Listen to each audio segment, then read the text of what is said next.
Roger, go. We think about the challenges, come up with the technologies, and push the bounds of the science. 4, 3. The more ways that we can send humans into space, the better it is for our country and for the planet. Ready to get to work. What an amazing view. From the International Space Station. Wow. Liftoff. Look at them go. Spaceflight is a beautiful symbol of humanity. America has launched. Reach for these lofty goals, work hard, and look what you can accomplish. Hello, everyone, and thanks for joining our ongoing coverage of the NASA SpaceX Crew 12 mission. I'm Jessie Anderson, a senior production and engineering manager here at SpaceX, and I'm joined by Sandra Jones with NASA Communications. We are just under a couple hours away from the final approach and docking of Dragon to the International Space Station.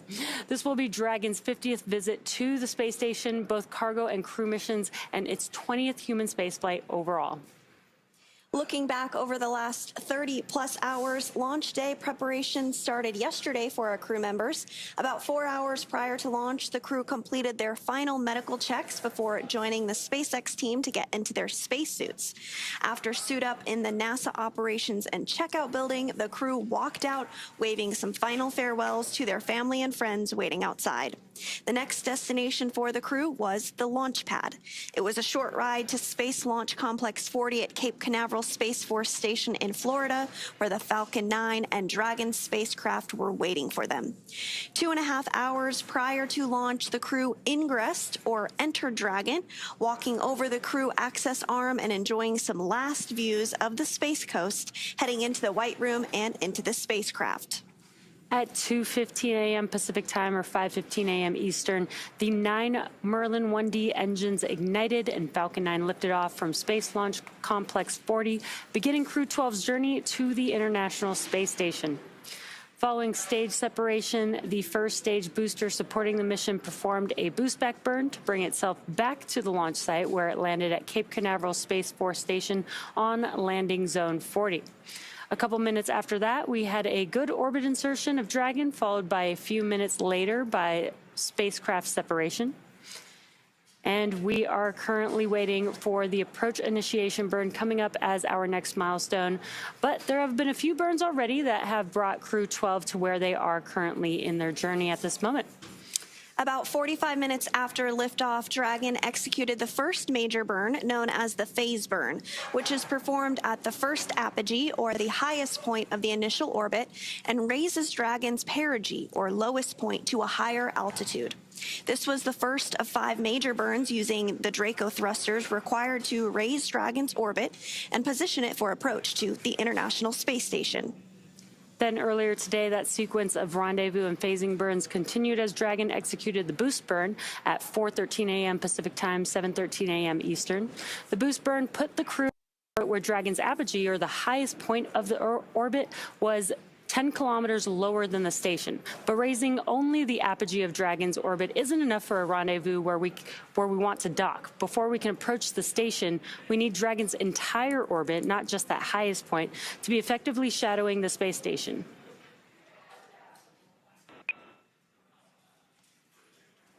We have you loud and clear as well. Houston, Dragon on the big loop. How do you read? Dragon, this is Houston. Good day. Hope you guys are well. Have you loud and clear.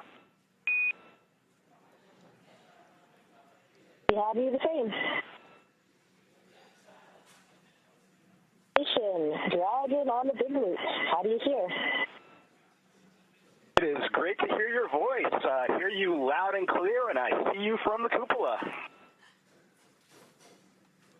We've got you loud and clear as well, Chris. We were incredibly excited to see the ISS through our docking port window before we even started getting seated, so can't wait to see you, buddy. You too. Really looking forward to seeing you guys here.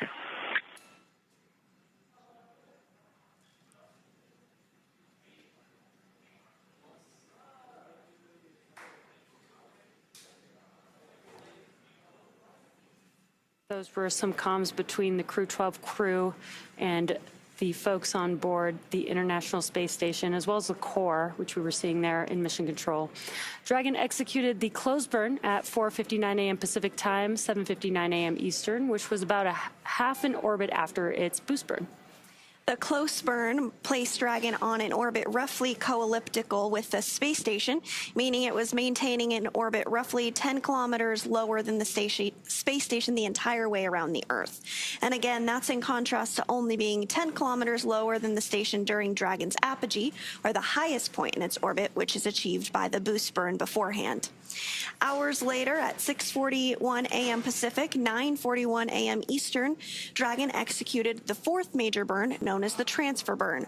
This is where Dragon raises its apogee, or highest point of its orbit, to just 2.5 kilometers lower than the space station. Dragon SpaceX on the big loop.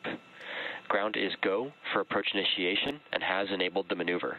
Expected maneuver start time is approximately 1833.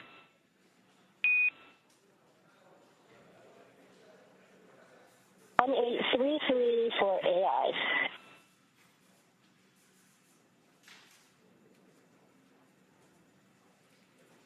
Again, seeing the core there on your screen, communicating with the Crew 12 crew.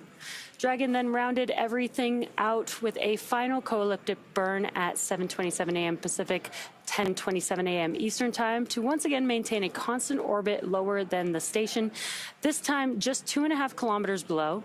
This was a shorter burn lasting about 41 seconds. And then after that, Dragon performed a out-of-plane burn to fully align its orbital track to match that of the space stations. That burn took place at 9:59 a.m. Pacific, 12:59 p.m. Eastern time. As we enter the approach phase, SpaceX flight controllers will work in tandem with the NASA team in Houston to maneuver Dragon to the proper attitude.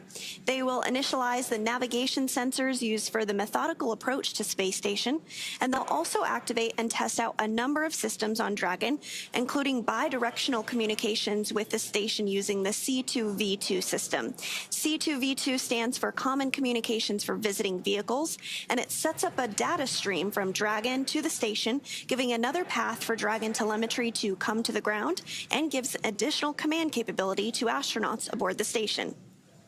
Looking a little ahead at approximately 10:39 a.m. Pacific, 1:39 p.m. Eastern time, Dragon's Draco thrusters will fire for the approach initiation burn. This will take place when Dragon is about 2.5 kilometers below station and about 7 kilometers behind it. The approach initiation burn will bring Dragon about 400 meters or a quarter of a mile directly below the station. A small approach initiation mid-course burn is planned for about 25 minutes later. These maneuvers will also move Dragon inside one of two checkpoints around the station that requires a set of go-no-go poles with the different control teams. First checkpoint is called the approach ellipsoid, or as you might hear it called, the AE. The approach ellipsoid is an imaginary shape measuring 4 by 2 by 2 kilometers, and it's essentially a large three-dimensional oval. Before controllers given Dragon permission to move inside the approach ellipsoid, the spacecraft will be on what is known a 24-hour safe trajectory. This means that if Dragon lost all control to its thrusters, it would be at least 24 hours before its trajectory would move inside that approach ellipsoid. Once Dragon arrives at 400 meters below station, it will be at what is known as waypoint 0, and that will be the first checkpoint during our approach. The spacecraft can hold here at 400 meters, but if all of its systems check out, Dragon can continue its approach to waypoint 1. Dragon's move from waypoint 0 to waypoint 1 will swing it up and over top of the station, arriving at a distance of approximately 220 meters. At this point, it will be on what we call the docking axis, which essentially means it is directly in front of the space-facing docking port on the space station's Harmony module. Just before arriving at waypoint 0, SpaceX Dragon on Dragon to ground. We're in 4.010, reporting successful intercom checks in step 5.2. SpaceX copies. Good intercom checks. That's complete with 5.2. And those communications up to NASA astronaut Chris Williams, who is going to be prime for docking today.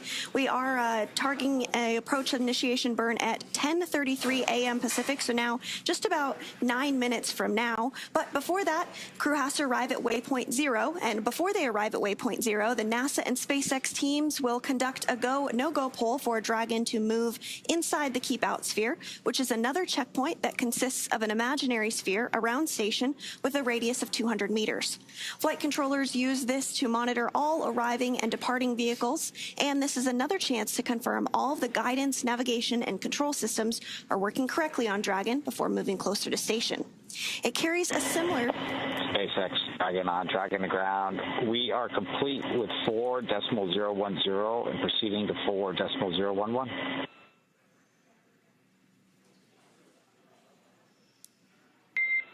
SpaceX copies 4.010 is complete. You are go to open 4.011 and hold in 1.1. We will follow up on this procedure after approach initiation.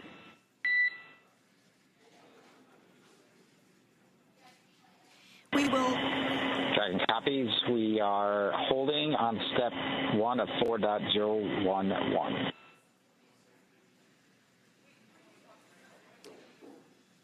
We will continue to hear communications from the ground up to the crew on space station, as well inside Dragon, Freedom, leading up to their docking as well as after. So we will pause when we hear those communications and relay what we're hearing on the loops to you all. But just jumping back into today's operations, a similar requirement is required on the orbital trajectory that if Dragon were to somehow lose control of all of its thrusters, and it and the space station would both be safe for 4 orbits or about 6 hours, rather than that 24 hours required to enter the approach ellipsoid.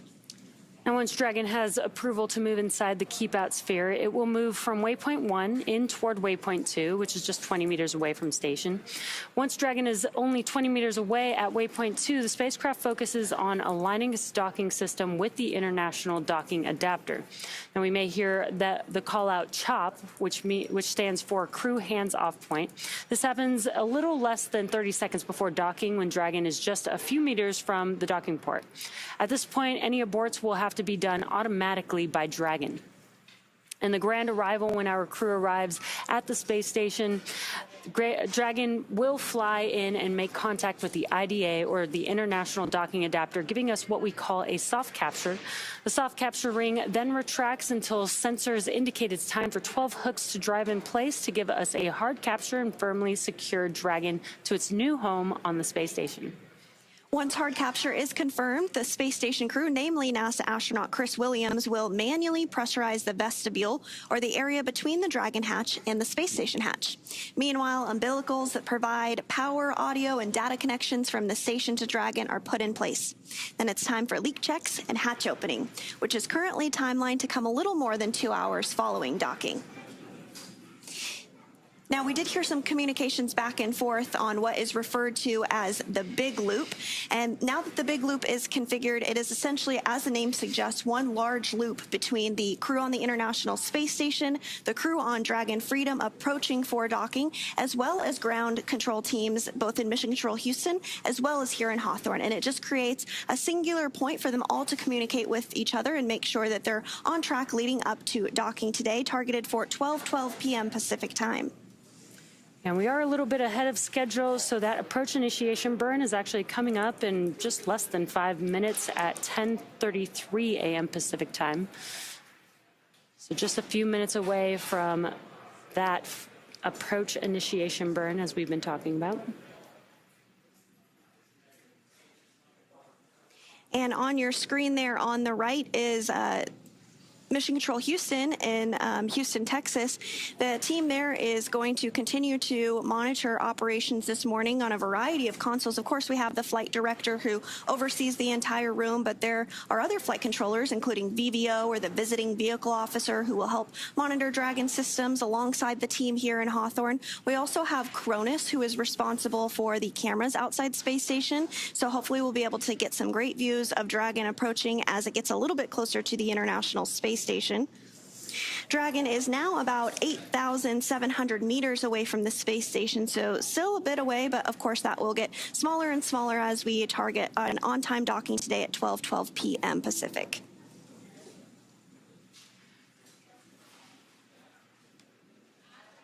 And the Crew 12 crew has been coasting along in Dragon for about 32 hours or so now. And during their coast phase all the way to the International Space Station, they actually don't need to be in their suits, so they were able to relax outside of their suits. But right now, they are suited up. They are strapped in and harnessed into their seats. They do need to wear their suits for the docking portion of their flight.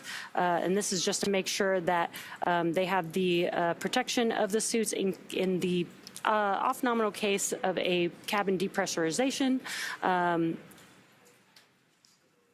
And there you can see on your screen, this is a view from the International Space Station looking at that tiny dot, which is Dragon Freedom with Crew 12 on board.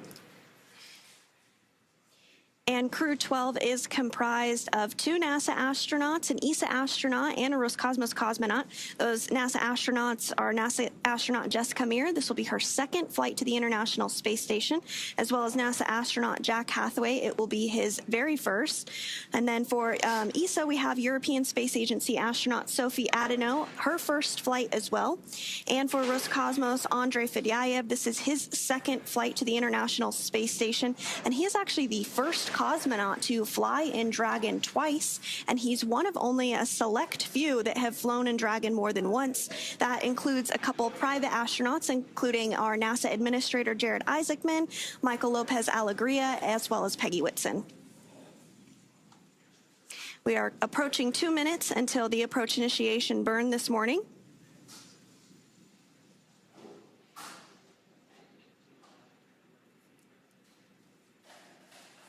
And on the bottom of your screen, you can now see some graphics there. On your left-hand side should show the thrusters on Dragon, and that approach initiation burn is coming up.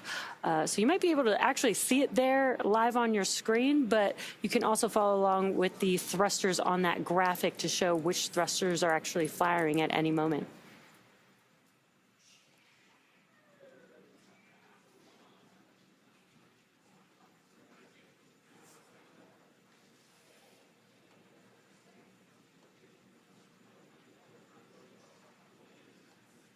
Standing by for approach initiation burn, now 1 minute out.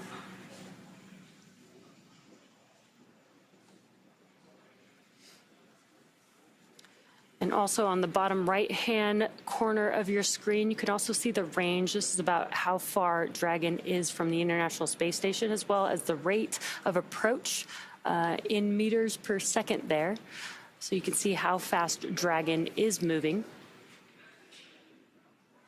And it's going to look very slow and slight on your screen just because of the perspective of the International Space Station to Dragon, but both vehicles are going about 17,500 miles per hour right now around Earth, which is pretty fast.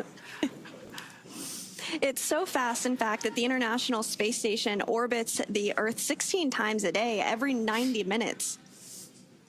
Yeah, if you like sunsets and sunrises, you get a lot of those. We are standing by for AI start.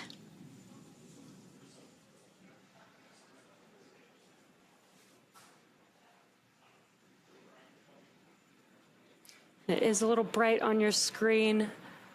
Dragon is still there. We're looking at Dragon from the International Space Station's view. And it's a little in the top part of your screen where it's a little bright, so hard to see Dragon, but it is there. And there now you can see those burns on the bottom left-hand of your screen on the graphic there. Does mean that the approach initiation burn has begun.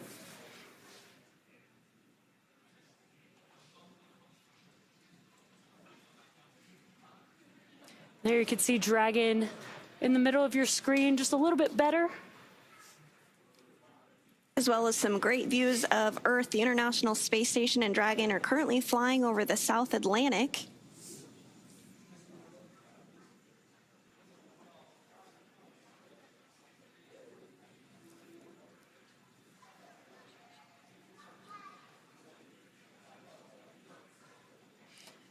And that graphic is a really cool view because you could see how all these different thrusters are working together. It's not just one thruster or two thrusters firing at all times. It's a few little bursts here and there to help align Dragon to where it needs to go as it's approaching the International Space Station and getting ready to approach and then align with the docking adapter eventually. That's right. This burn will help swing Dragon up until about 400 meters above the International Space Station. Freedom is going to be docking to the Zenith port of Harmony this morning.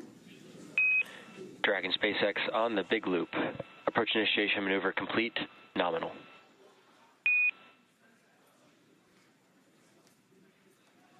Dragon copies. Nominal AI.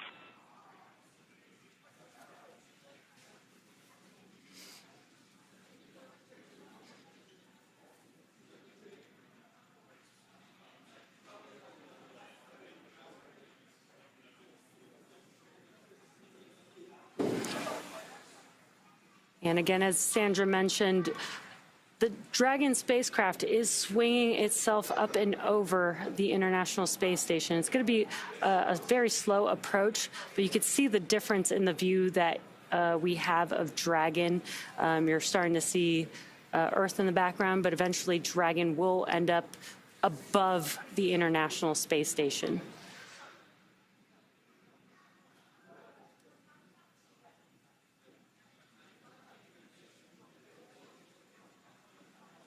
So we did have confirmation that the AI burn wrapped up and completed as expected. So good news, that's another milestone as we approach docking targeted for 12:12 p.m. Pacific time.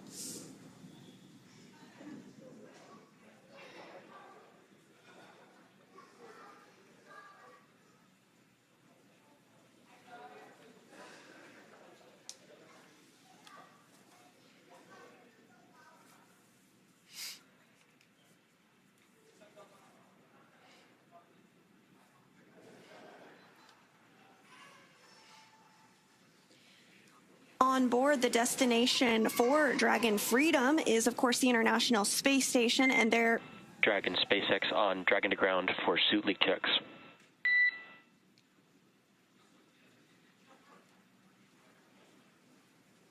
SpaceX Dragon, go.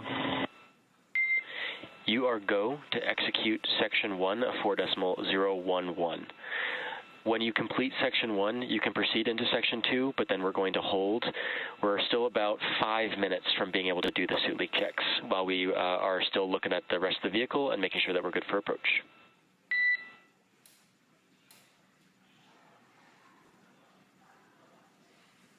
Dragon copies, we got to go for Section 1, and we'll hold in Section 2 while you guys finish up for about 5 minutes.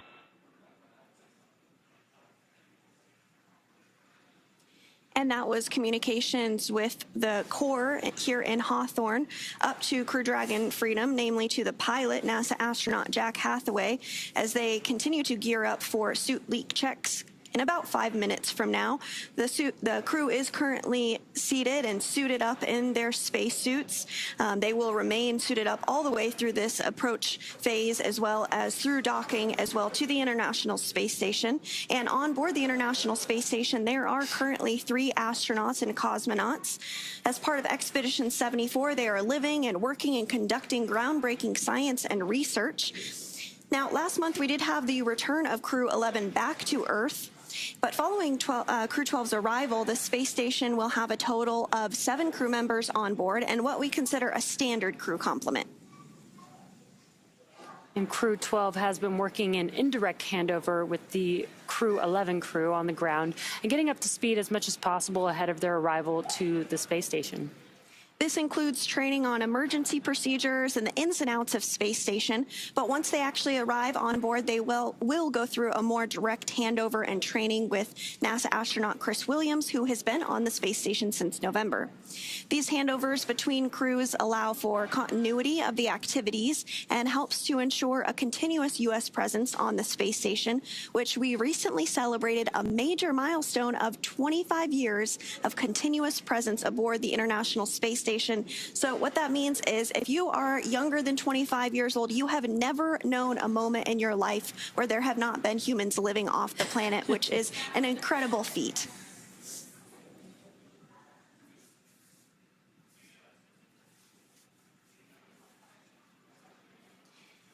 Continuing to get some good views of Dragon Freedom as it makes its approach to the space station. The next burn that we are looking ahead towards is the mid-course burn, which will be at the top of the hour at 11 a.m. Pacific time.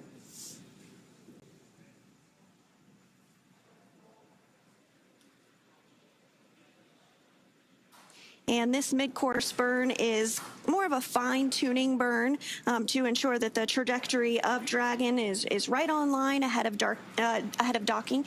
Again, we are targeting docking at 12:12 p.m. Pacific time for Crew 12.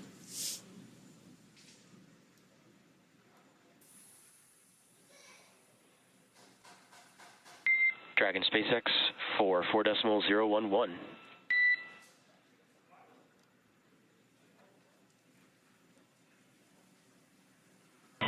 SpaceX, Dragon, go. Ground is ready for suit leak checks, so you are go to start with step 2.1. Waiting for your call in 2.2, and then we'll give you a go.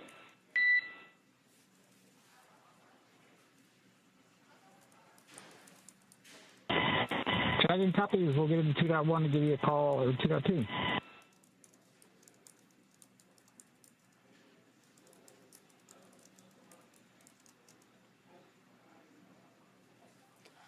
Again, those were just some comms between the core and the Crew 12 crew. They are working through some very specific procedures that they're... SpaceX Dragon, we're ready to pressurize in 2.2. SpaceX copies. You are go for commanding in 2.3. Initiate suit leak check.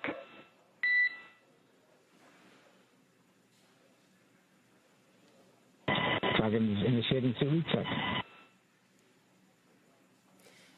Again, the crew is working through some procedures, and as you just heard, they are working through a suit leak check. This is just to make sure that they've got all their suits on, and they're just going to make sure that they have a good suit leak check in preparation for when they close their visors during the approach portion to the International Space Station.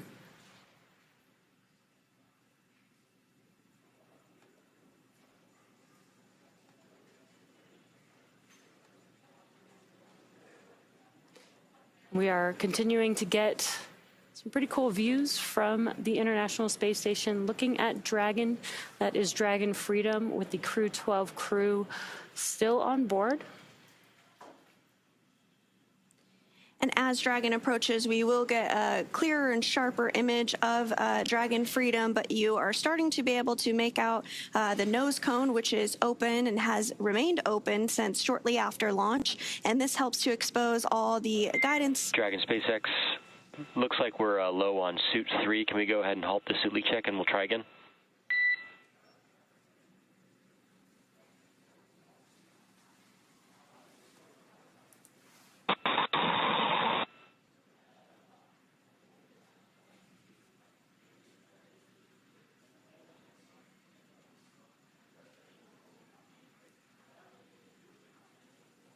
It looks like we are in a brief period of handover between our satellites, and we'll regain views and communication with the crew here shortly. They are continuing to step through those procedures and leak checks, which again, they remain suited and seated all the way through the docking portion. And then once they dock to the International Space Station, they will be able to get out of their spacesuits and work through hatch opening procedures. NASA astronaut Chris Williams is going to be prime for hatch opening procedures on the space station side.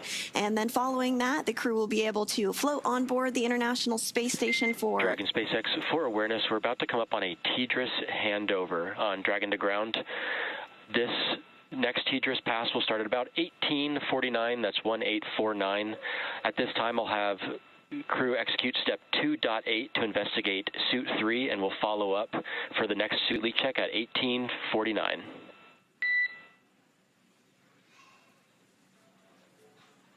All right, Dragon Cop, you want us to execute the troubleshoot steps now, and we'll do another leak check after the TDRS pass at 1849.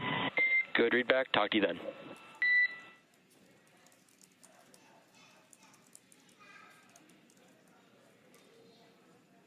And those were just some comms. They are currently doing or performing suit leak checks. They did have a call that there was a low pressure on suit 3, and they are currently troubleshooting that. And in about 5 minutes or so, we should hear they should be trying that suit leak check again, and we should be hearing those comms again for that procedure. That's right. And while we wait for our next milestone, let's take a moment to meet our crew. In the commander's seat is NASA astronaut Jessica Meir, who spent a total of 205 days in space on her first space flight back in 2019 and was part of the first all-female spacewalks. She holds a biology degree from Brown University. Next to Meir is pilot Jack Hathaway, who's making his first flight to space. The Connecticut native earned bachelor's degrees in physics and history from the U.S. Naval Academy, and he has more than 2,500 flight hours in 30 types of aircraft and has flown 39 combat missions during several military operations. Serving as a mission specialist is Sophie Adenau, representing the European Space Agency, or ESA. The French native studied engineering and specialized in spacecraft and aircraft flight dynamics during undergraduate work in France and received her master's degree from MIT. This will also be her first trip to space. Rounding out this crew is Roscosmos cosmonaut and mission specialist Andrei Fedyaev. As a major in the Russian Air Force, he's logged more than 500 hours in Russian aircraft. Back in 2023, he launched as a mission specialist as part of Crew 6, where he spent nearly 186 days aboard the International Space Station.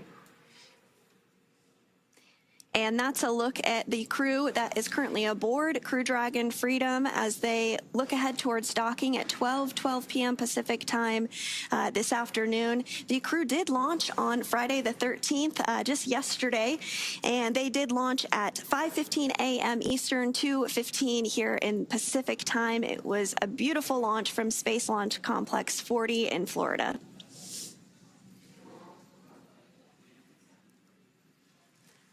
Yeah, and the crew, again, as we were just mentioning, they were performing suit leak checks. They're still currently in that procedure. Again, they had a low pressurization in suit leak in suit 3, so they are troubleshooting that as we speak. And at the 10:49 minute mark, they're going to try that suit leak check one more time. And again, they do this to make sure that the suits are good and ready to go, that they don't have leaks while they're docking to the International Space Station. So we should see that coming up in about a couple minutes. And we're going to check in with our partner over there at NASA's Johnny Space Center, Leah Cheshire. How's it going, Leah? Hi, good morning, or good afternoon, actually, here in Johnson Space Center. We're at the International Space Station Flight Control Room at the Johnson Space Center in Houston, Texas, where everyone here is gearing up for this afternoon's docking and looking forward to having Crew 12 aboard the station soon. So Dragon's approach will be monitored both here on the ground and from the space station's cupola using special software to track the spacecraft's approach and making sure it stays in the expected zones. Now, once Dragon is docked, NASA astronaut Chris Williams will be primed to start hatch opening operations. He's going to start by opening the large hatch on Node 2 Zenith, which is where the spacecraft's docking today, and that'll give him access into the pressurized mating adapter. The crew will also pressurize the vestibule, and that's the small space between the hatch on Dragon and the space station. This area, of course, was previously exposed to vacuum prior to docking, so the crew will need to fill it with air and make sure its pressure is nearly equal with the atmospheric pressure on Dragon and on the station side. Williams will use a small valve on the station's hatch to slowly introduce air into that vestibule, while flight controllers here in Houston will monitor and verify the pressure readings to make sure that everything is leak-free before we get ready to open up the hatches. Today on console in Mission Control Houston, we have NASA Flight Director Brandon Lloyd and the Orbit 2 team on console. For Dragon's approach and docking, to the right of Lloyd is our Capcom, that's the capsule communicator, Jacob Lesarge. He is not speaking with the crew on Dragon, but is instead talking with the crew aboard the station. We currently have 3 crew members living and working on the orbiting laboratory, and of course that's going to jump to 7 once the Crew 12 crew members arrive. Again, we're really excited to get those crew members aboard soon, and for now, that's the latest from here in Mission Control Houston. So I'll send it back over to Sandra and Jesse in Hawthorne. Thanks, Leah. It's great to hear that everything is proceeding as expected over in Mission Control. We are looking ahead towards that AI mid-course burn 11 minutes from now at the top of the hour at 11 a.m. Pacific. And again, we are just waiting for confirmation of that second suit leak check that the crew will be performing. Should be any minute now that we should start hearing comms about that. And coming up, once Dragon arrives at 400 meters. Dragon SpaceX on Dragon to ground for suit leak checks. Dragon's listening. All right. Just want to confirm if you were able to step through all substeps of 2.8 for the suit openings and verified closed, and if you reported anything found. We stepped through everything. It looked like my right glove may have had been only half a white tooth, but that's the only abnormality we found on all the zippers. Okay, copy that. Looking at that zipper, just for my awareness, did we look at the umbilical at all, or the O-rings? Yeah, we did. We looked at the umbilical, the O-rings looked good, all those connections looked good, and then we looked at the suit, the visor as well, and that seal looks decent. Okay, copy. At that point, we're more than likely going to be ready to step into the next suit leak check. Standby 1 will get ready on the ground, and I'll give you a call. If you can go ahead and return to step 2.1 and give me a go when you guys are ready to pressurize, and we'll be giving you that go shortly. Got it.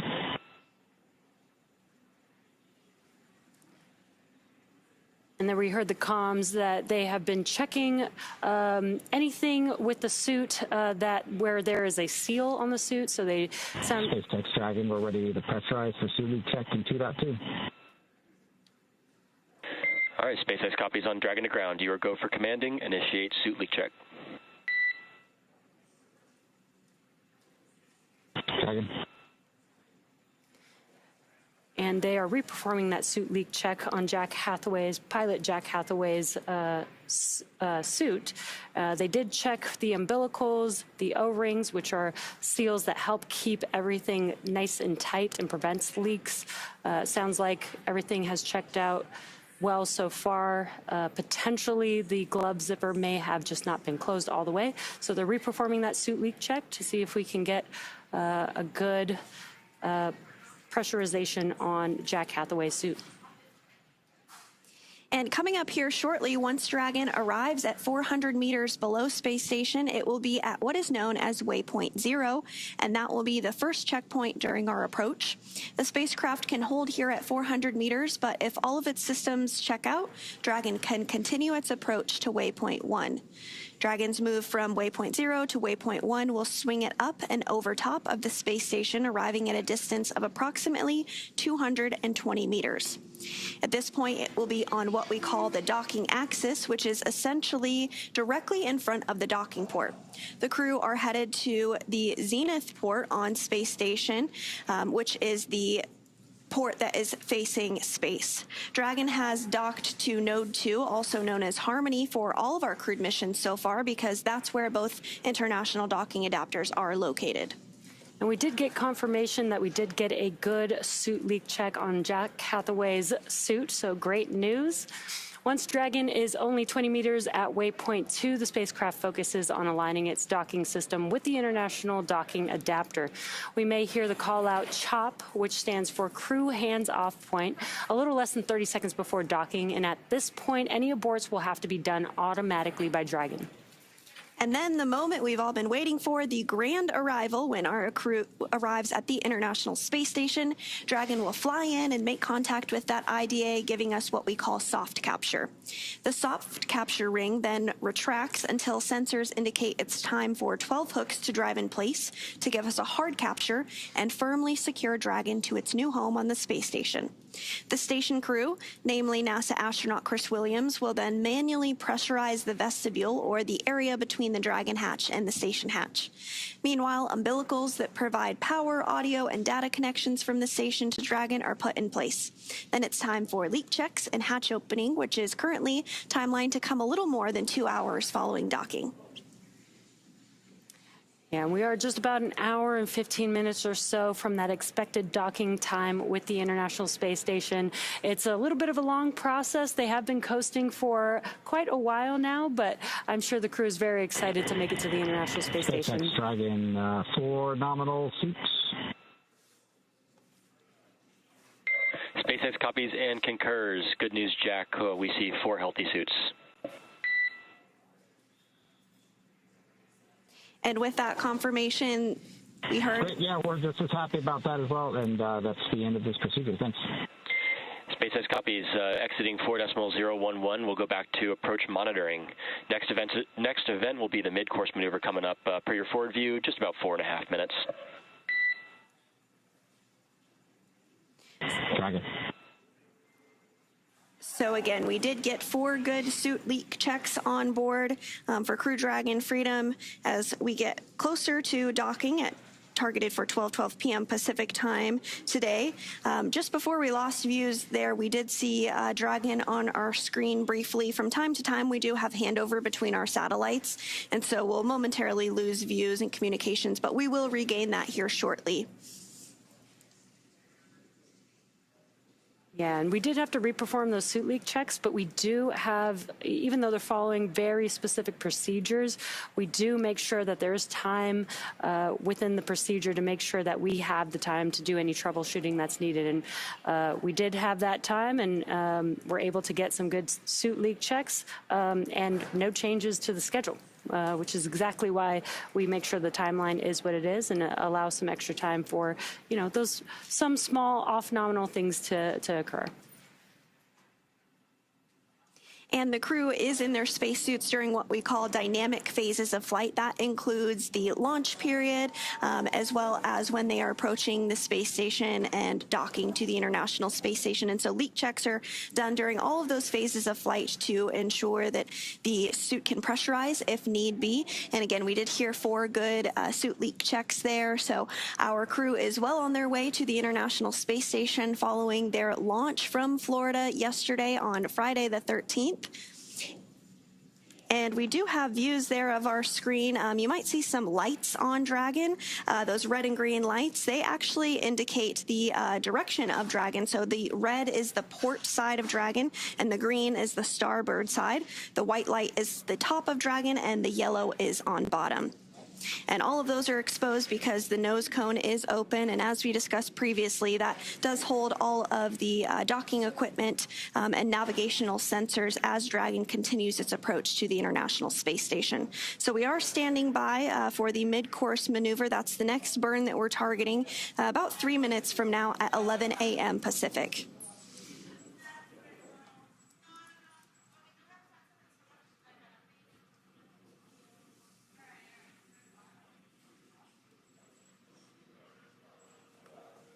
And we have been talking about those spacesuits and the leak checks that just were completed.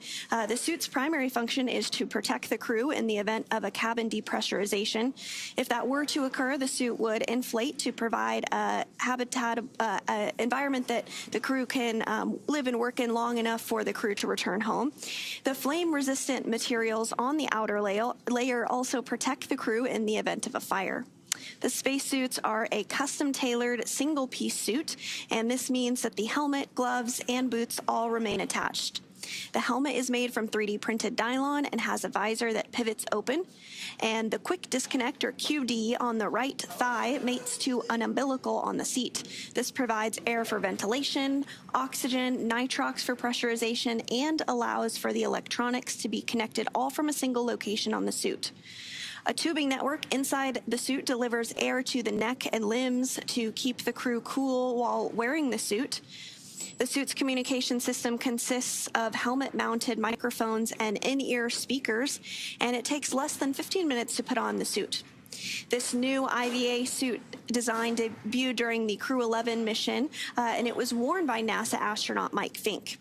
And there we have in cabin views of our crew in their spacesuits in the new IVA suit, which is designed to incorporate changes developed for the Polaris Dawn mission, which had a extravehicular activity or spacewalk. This new IVA suit design removes the inseam zipper in favor of the EVA suit's spiral zipper design in the suit's torso, which allows the suit to split into an upper and lower half and makes donning and doffing or taking off and putting on the spacesuit easier for the crew. The new IVA suit brings all the soft goods joints from the EVA suit into the IVA suit as well, improves the upper arm, elbow, and wrist mobility. So this new design will ultimately help SpaceX scale suit production and aid their ability to manufacture spacesuits in the numbers needed in their goal to make life planetary. So we are standing by for the AI mid-course burn that is now in progress. Again, that mid-course burn is now underway, getting some views inside the spacecraft here. And Dragon is fully autonomous, so you do see those displays there right in front of them. But as you can tell, they're not doing too much because all they're doing is monitoring. They can see what Dragon is doing as they're approaching the International Space Station. But Dragon is flying them autonomously and performing these maneuvers on its own. Again, we are waiting for that mid-course maneuver burn to begin.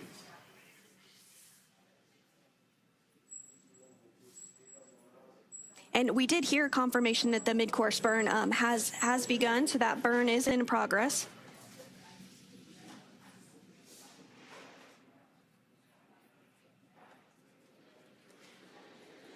And again, you can see on your screen, this is a view from the International Space Station looking at Dragon. As you saw earlier, just about 10 or 15 minutes ago, you could see Earth in the background, but now Dragon, as we've been mentioning, is swinging up and over the International Space Station, and that's why you see only space in the background of that view. So this is a view inside of Dragon Freedom's cabin. Dragon SpaceX on the Big Loop. Mid-course maneuver complete. Trajectory converged on waypoint 0.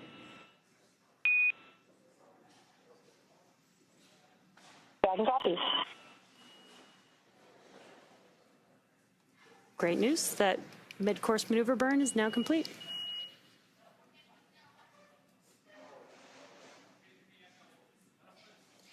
And so we are just an hour and some change away from docking. Again, we're targeting 12 p.m. Pacific time for today's docking to the Zenith port of the International Space Station. We are getting views back inside Dragon Freedom. On the left of your screen there is the commander of Freedom. That is NASA astronaut Jessica Meir. This is her second space flight. And to her right is NASA astronaut Jack Hathaway. He's the pilot of Dragon today, and this is his very first flight in space. You can't see them on your screen there, but to the left of Jessica is ESA, or European Space Agency astronaut Sophie Adeno, and then to the right is Roscosmos cosmonaut Andrei Fedyaev. This is his second flight to the International Space Station, and we mentioned it before, but he's the first cosmonaut to fly inside Dragon twice. And we got to get them some frequent flyer passes. Yes. He joins the club of a few others that have flown in Dragon more than once. That includes NASA Administrator Jared Isaacman, Michael Lopez Alegria, and Peggy Whitson.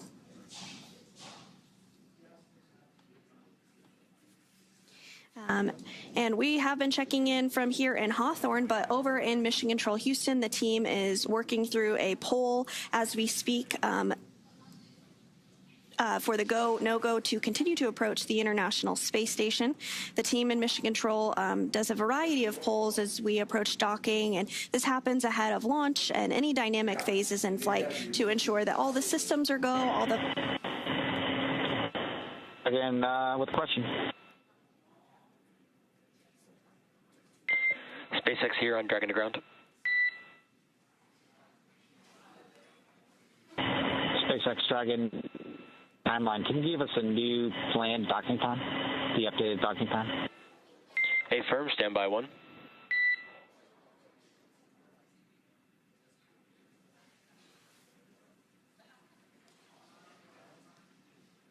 And so the ground is going to take a look at if the docking time has adjusted at all following the burns that we have been covering this morning. That happens as the trajectory gets aligned ahead of docking. We were targeting a 12 p.m. Pacific time docking, but we'll stand by to hear if that has changed and been adjusted based off of the burn that was just completed.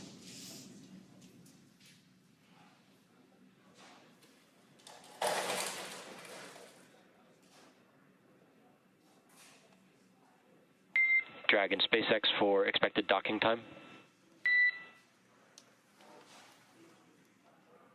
Ready to copy. All right, on Dragon to ground, expected time is about 2011. That's 2011. 2011. Thank you, sir. We appreciate it.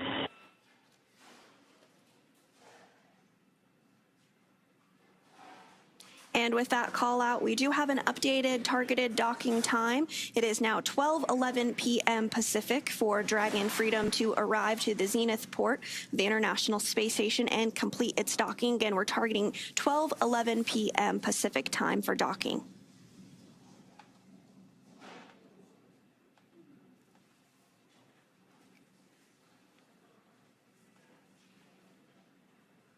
So we'll continue to provide updates as we lead up to docking today at 12:11 p.m. Pacific.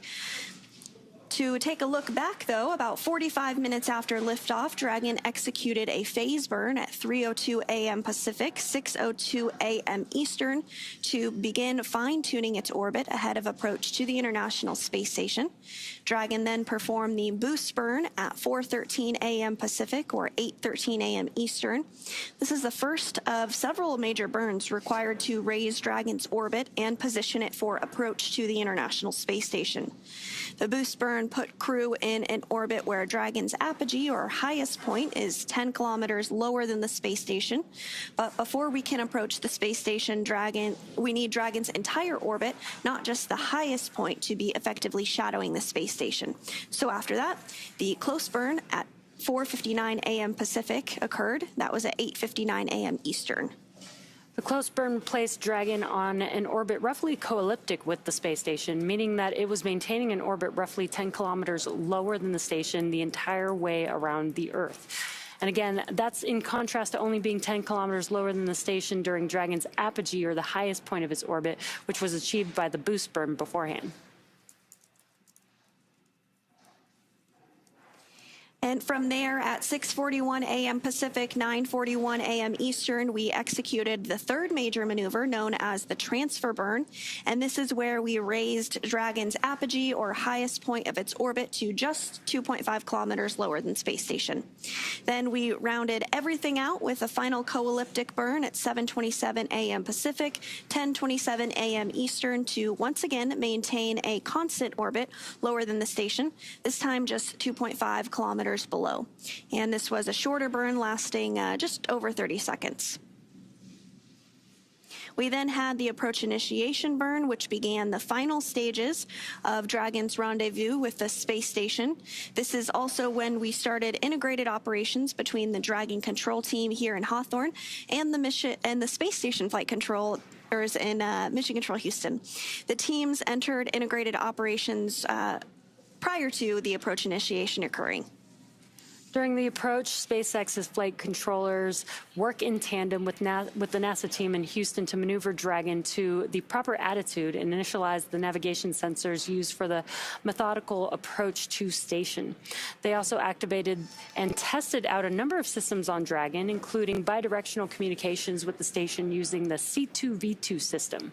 C2V2 stands for Common Communications for Visiting Vehicles. It sets up a data stream from Dragon to the station, giving another path for Dragon telemetry to come to the ground and giving an additional command capability to astronauts aboard the station.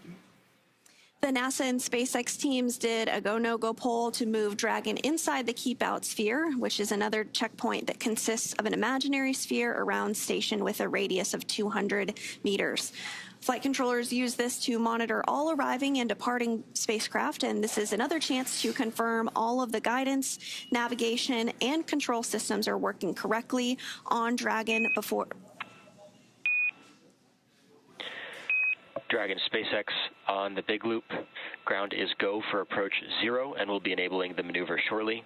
Expected approach 0 start at 1921 Zulu. That's 1921 Zulu. Reminder that Dragon will nominally continue approach through waypoint 1 towards waypoint 2.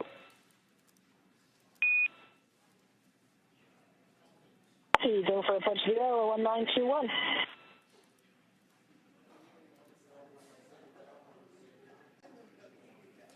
And with that poll now wrapped up, we are go for approach to waypoint 0. This poll is another chance to confirm all the guidance, navigation, and control systems are working correctly on Dragon before moving closer to station. And it carries a similar requirement on the orbital trajectory that if Dragon were to somehow lose control of its thrusters, it and the space station would be safe for 4 orbits, or about 6 hours, rather than the 24 hours required to enter the approach ellipsoid. Once Dragon arrives at 400 meters below station, it will be at what is known as waypoint 0 and will be the first checkpoint during our approach.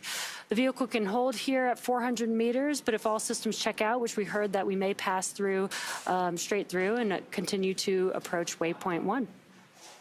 Dragon's move from waypoint 0 to waypoint 1 will swing it up and out on top of the space station, arriving at a distance of approximately 220 meters. At this point, it will be on what we call the docking axis, which essentially means it is directly in front of the docking port. The crew are headed to the zenith or space-facing port on Station 2. Dragon has docked to Node 2, also known as Harmony, for all of the crewed missions so far, because that's where both international docking adapters are located. Station, this is Houston on the big loop. Expect to start monitoring Dragon in approximately 45 minutes for Node 2 Zenith. Additionally, for Chris, we're seeing that the RPOP information is likely no joy, so you'll likely be PCS and potentially centerline camera only for approach monitoring. Station copies all. Begin monitoring in 45 minutes, and I see the same on the RPOP display, and copy centerline approach camera and PCS only. Houston copies. That's a good readback. And those communications from the ground up to NASA astronaut Chris Williams, who is going to be monitoring today's docking and approach of Dragon Freedom. You heard some communications about the RPOP. This is the Rendezvous and Proximity Operations Situational Awareness Tool. That doesn't seem to be working today, but no issue. Chris Williams is going to continue to be able to monitor Dragon's approach to the zenith port of the International Space Station today. We're targeting a docking at approximately 12:11 p.m. Pacific time today. And once Dragon is only 20 meters at waypoint 2, the spacecraft focuses on aligning its docking system with the International Docking Adapter. And again, we may hear the call-out CHOP, which stands for Crew Hands-Off Point, a little less than 30 seconds before docking. At this point, any aborts will have to be done automatically by Dragon itself. And finally, we will have the arrival of Crew Dragon Freedom to the International Space Station. Dragon will fly in and make contact with the IDA, giving us what we call soft capture. The soft capture ring then retracts until sensors indicate it's time for 12 hooks to drive in place to give us a hard capture and firmly secure Dragon to its new home on the space station. The station crew, namely NASA astronaut Chris Williams, will work to manually pressurize the vestibule, or the area between the Dragon hatch and the space station hatch. Meanwhile, umbilicals that provide power, audio, and data connections from the space station to Dragon are put in place. Then it's time for leak checks and hatch opening, which is currently timelined to come a little more than 2 hours following docking.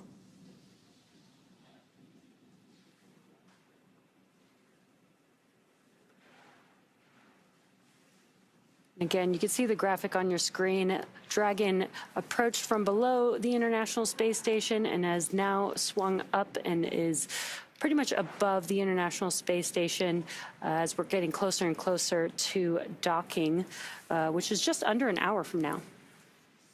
And a short time ago, we did execute the mid-course maneuver, which again is done about halfway from our starting point of approach initiation to waypoint 0.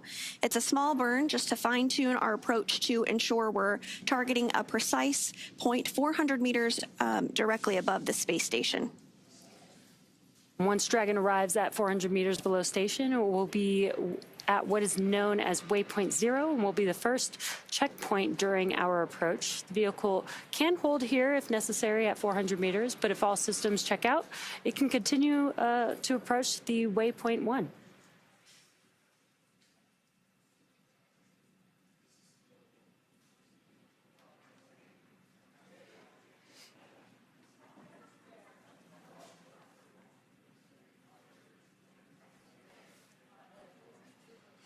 We're about 100 meters away from waypoint 0.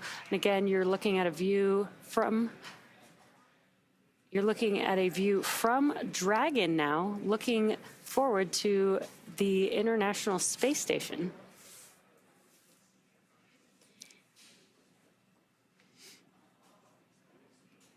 SpaceX Dragon Dragon to ground. SpaceX ready to copy, Dragon to ground. Just a question, you guys are running our cooling. Is it any chance that we can make it a little bit cooler in here for the rest of the rendezvous, or do we set it to full cold right now?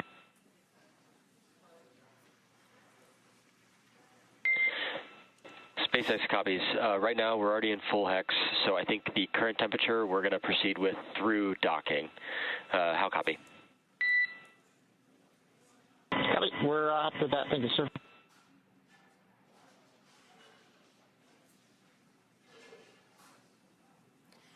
Just some comms between the core and the crew, asking for it to be a little bit cooler.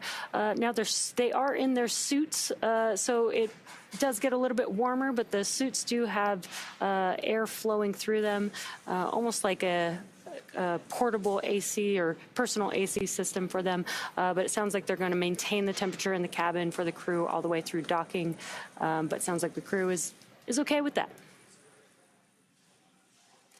And on the bottom of your screen, you can see two key numbers. On the right-hand bottom corner, you'll see the range. That's the distance from Dragon to the space station. And the rate is how fast that distance is closing, so between Dragon and the International Space Station.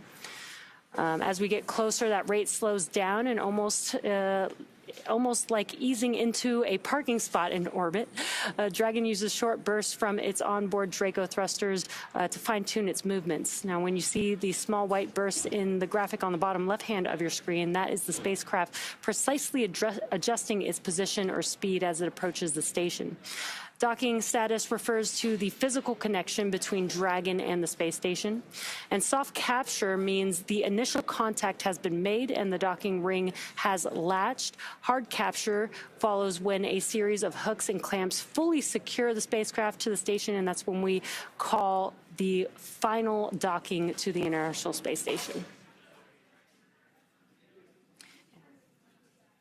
Yeah, and we are getting closer and closer to that docking to the International Space Station, expected at 12:11 p.m. Pacific time today. That's right. And when that happens, we actually have two astronauts that will be experiencing the International Space Station for their very first time. That is NASA astronaut Jack Hathaway, who is the pilot of Dragon Freedom, as well as ESA, or European Space Agency astronaut Sophie Adeno. I'm so excited to see them on board for the very first time. They have been experiencing microgravity for the past 30 hours, a little over that, but once they're on space station, they'll really be able to spread out and get acquainted with their home for the next several months. Yeah, we do have a diverse crew. So we have two people with some experience in space, probably helping out the space rookies on board, which is pretty cool.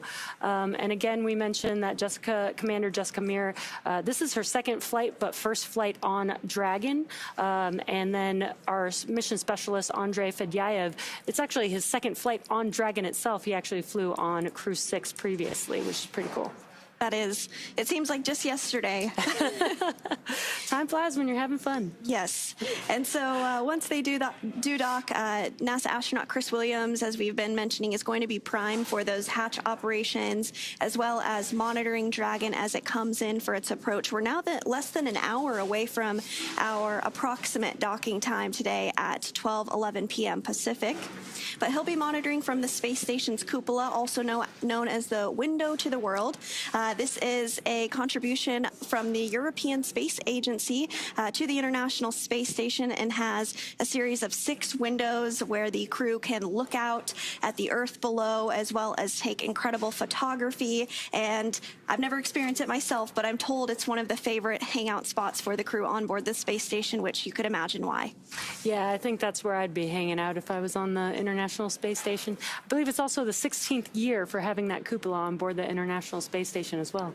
That's right. It's actually a year of anniversaries. This is the 15th year of the Commercial Crew Program since its startup, so congratulations to them on that. And then just recently, back in November of last year, the International Space Station completed a massive major milestone with 25 years of continuous human presence on board the space station. Yeah, that's pretty incredible to have humans in space for that long, and it's so cool to be able to be a part of that. And in that time, we've seen over 270 people fly to the International Space Station, as well as seen several private astronaut missions. So it is great to see that more people are having the opportunity to experience space and go to the International Space Station.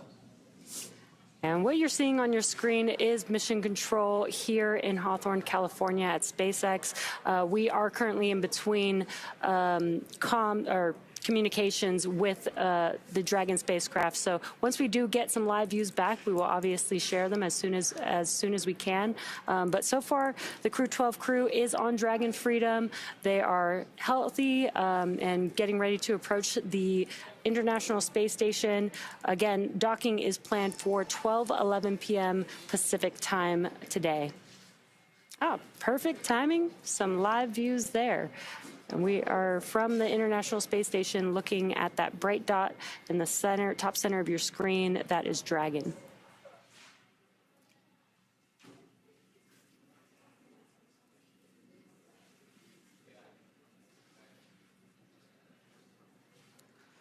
We're going to check in with Mission Control Houston with NASA's Leah Cheshire. Leah, how's it going? Thanks, Jesse and Sandra. We're doing great over here in Mission Control Houston and just heard that we have approached waypoint 0. As you can see, the thrusters on Dragon are firing from this view aboard the space station. Just off to the left of the screen, that's one of the International Space Station's solar arrays.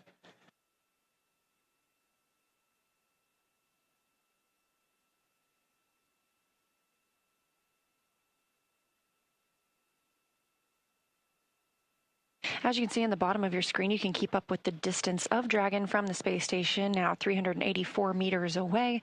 We are at waypoint 0. This is the first of one of these upcoming pauses. We will then move to waypoint 1, expecting that in about 30 minutes before flying into waypoint 2. We typically do a little hold at that point before flying in for contact and capture of Dragon to the zenith or space-facing port of the International Space Station. Dragon won't be the only Dragon aboard the space station right now. We also have SpaceX's 33rd commercial resupply mission still aboard the International Space Station. These continuous resupply missions help keep the crew stocked with all of their consumables, whether that be Dragon food SpaceX or on water. the big loop. Approach 0 is in progress and trajectory has converged on waypoint 1.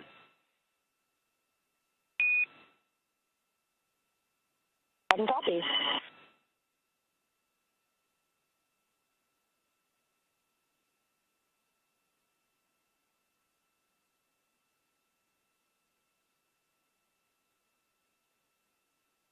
We are less than an hour from the arrival of Crew 12 to the International Space Station today, a mission that began yesterday morning at 5:15 a.m. Eastern Time, 4:15 a.m. Central. And it looks like we are coming into almost an orbital daytime for the International Space Station. As Jesse mentioned earlier, the space station is traveling at approximately 17,500 miles per hour around the Earth and sees 16 sunrises and sunsets a day. So what's happening now is they are crossing the terminator line over the North Pacific Ocean, and that terminator line is what differentiates between day and night when you are in space.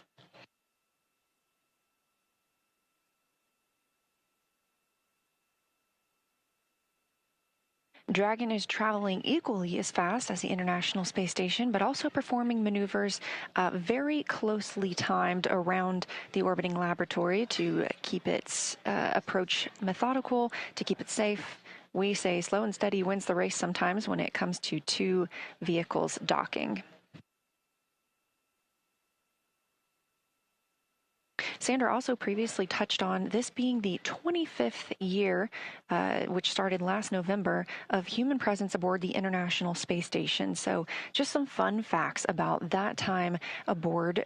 During that time, the International Space Station has traveled 4,361,970,010 miles around the Earth, and has had 1.5 million pounds of cargo delivered. That's, again, what keeps the space station going, with all of the consumables needed for the crew, as well as experiments that they've conducted aboard the space station. And of those experiments, we've seen over 4,000 research investigations conducted above the orbiting laboratory, making life better, not just in space and preparing us for future deep space missions to the moon and Mars, but also improving life for us here on Earth.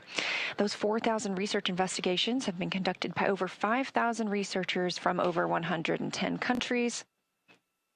And in that time, we've seen over 270 spacewalks with over 1,700 hours logged outside the orbiting laboratory. Now, this view coming to you from inside the Dragon capsule itself, you're looking over the shoulders of Commander Jessica Meir and pilot Jack Hathaway. This is Meir's second flight to the space station, which looks big and beautiful in your screen right now, that view coming from Dragon itself. And this is Jack Hathaway's first flight to the orbiting lab.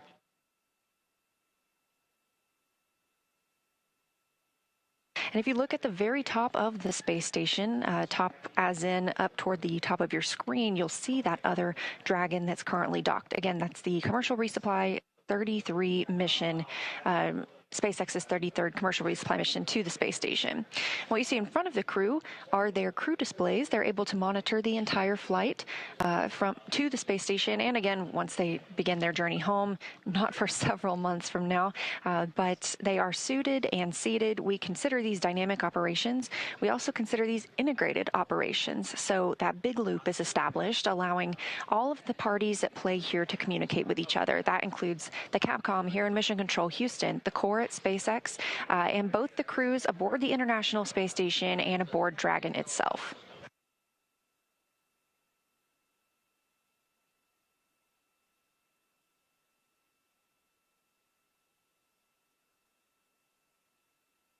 Integrated operations also begin when we enter the approach ellipsoid, which we already discussed happened really close to the top of this broadcast, and we will remain in these integrated operations until the crew begins their departure from the space station, again, not for several months from now. During that time, they're going to stay busy working with the research aboard the space station, living and working aboard our orbiting laboratory.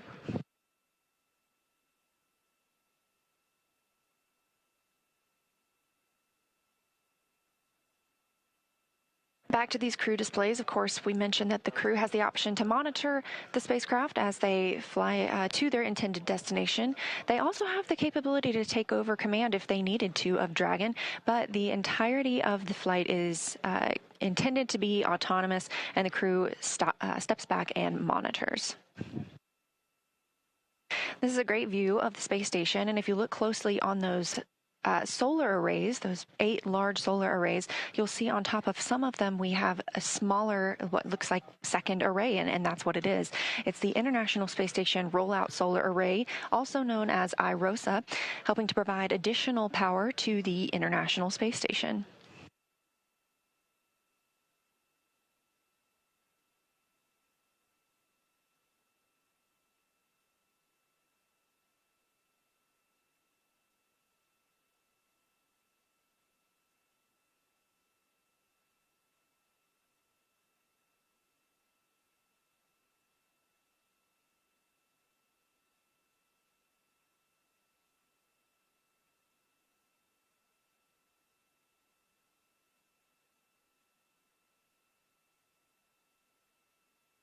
Again, this view coming from Dragon to the space station. Of course, both spacecraft can see each other now. NASA astronaut Chris Williams will be monitoring Dragon's approach to the station from the cupola. As Sandra put it, the window to the world. We have 3 crew members living and working aboard the space station right now that arrived on the Soyuz MS-28 spacecraft. That includes Sergei Mikhaev, Sergei Kutsverchkov, both of Roscosmos, and as aforementioned, NASA astronaut Chris Williams. All 3 of those crew members are awake right now. This is an orbital, this is their wake time. The International Space Station uses GMT as their time zone. It's sort of a branch between Houston and Russia where we monitor the Russian segment. This view of Dragon from the space station, if you look to the right side of your screen, looking pretty small there, but they'll continue to get closer, flying over the North Pacific Ocean about 260 statute miles above Earth. And of course, as we have discussed, Dragon will be docking to the zenith or space-facing port on the Harmony module, so we will start to lose the views of Earth behind Dragon, and instead Dragon will be seeing Earth behind the space station.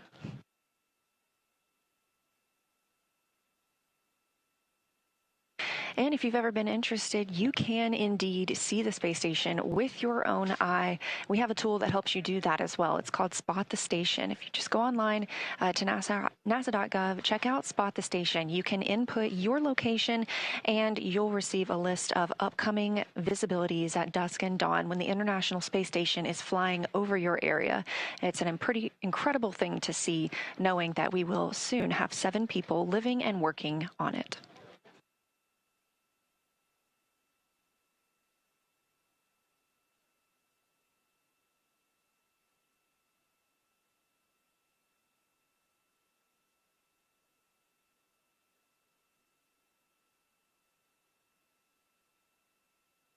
Coming up on just 400 meters away from the International Space Station, again, the next milestone for Dragon will be to reach waypoint 1.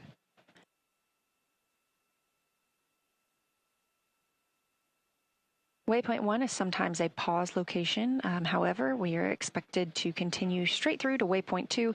That can be that is about 20 meters away from the space station. That's the final hold point before the crew gets the go to move in toward the docking hatch. Now, if you are paying attention to the bottom left side of your screen, you can see where the thrusters on Dragon are firing to keep it in its proper location as we continue the slow and steady approach to the International Space Station. You can also see a little map of Earth. As I just mentioned, we're flying over the North Pacific Ocean, both the International Space Station and Dragon, and they are just about to cross south of Portland, Oregon, and down through the southwest of the United States into the Gulf.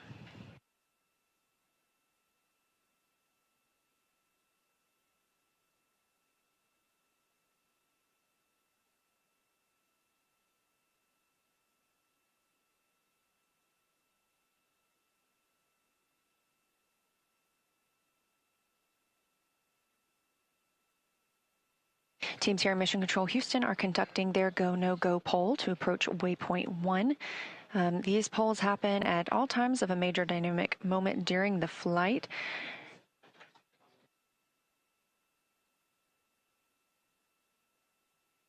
Again, Flight Director Brandon Lloyd leading the teams here today. This is the Orbit 2 team on console. The International Space Station is staffed 24 hours a day, 365 days a year, as we have crew living on board the space station at all times.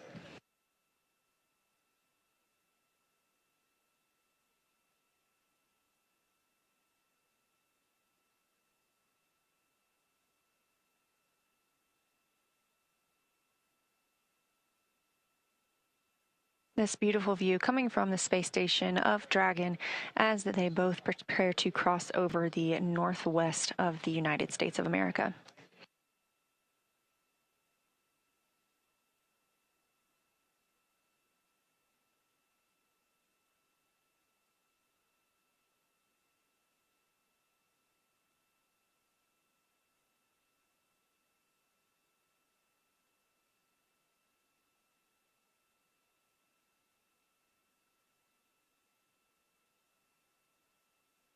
As you can see, the Dragon capsule has already changed its positioning with the International Space Station. You previously could see the outline of that commercial resupply Dragon docked to the space station, but now we can't. We have moved up, and we will continue to move up toward that zenith or space-facing port on the Harmony module of the International Space Station.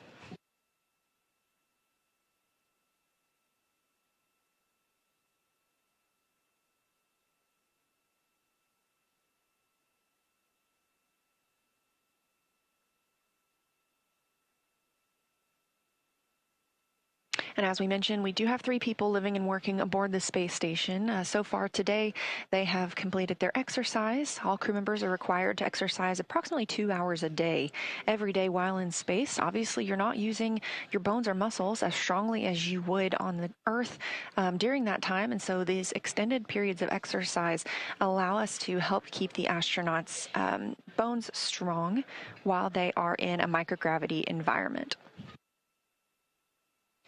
Aside from their exercise, they've also enjoyed their midday meals. Chris Williams having just wrapped that up about 30 minutes ago, and the Roscosmos cosmonauts conducting some photo and video work inside the International Space Station. Chris Williams, NASA astronaut, will be primed to monitor Dragon's approach and then assist with the hatch opening operations. That includes pressurizing the vestibule, which is that small area between both the International Space Station and the Dragon hatch. Now, once the crew has docked today, we will, and once those hatches are open, we'll have a PAO event. That'll be their welcome ceremony. They'll get to discuss how it feels to be on the International Space Station, so we hope you'll stay tuned for that. After that welcome ceremony, we'll move into the International Space Station safety briefing. That's requiring participation from all crew members. That is the very first thing they do while on the space station. And then our new crew members will also get into some of the brief handover that'll take place tonight with the crew on the space station already. So again, we don't have any crew members coming home in the near future, but these handover types are to help the new crew get up to speed on what's been happening aboard the space station. Dragon on Dragon to ground. SpaceX ready on Dragon to ground.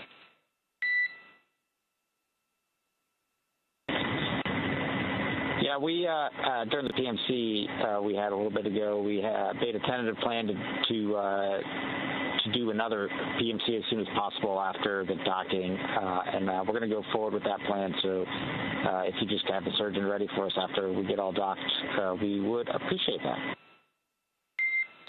SpaceX copies, and yes, we are tracking that and we'll be ready to support. Thanks a lot. We appreciate it.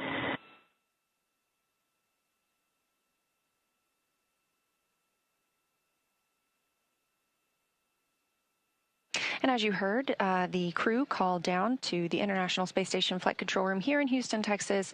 They have requested another PMC. That's a private medical conference. We keep our flight doctors on standby for these during a mission. Of course, this is something that happens frequently aboard the International Space Station and aboard our spacecraft. Is we prepare for private medical conferences. We have those standard, and so the crew is able to request one at any time.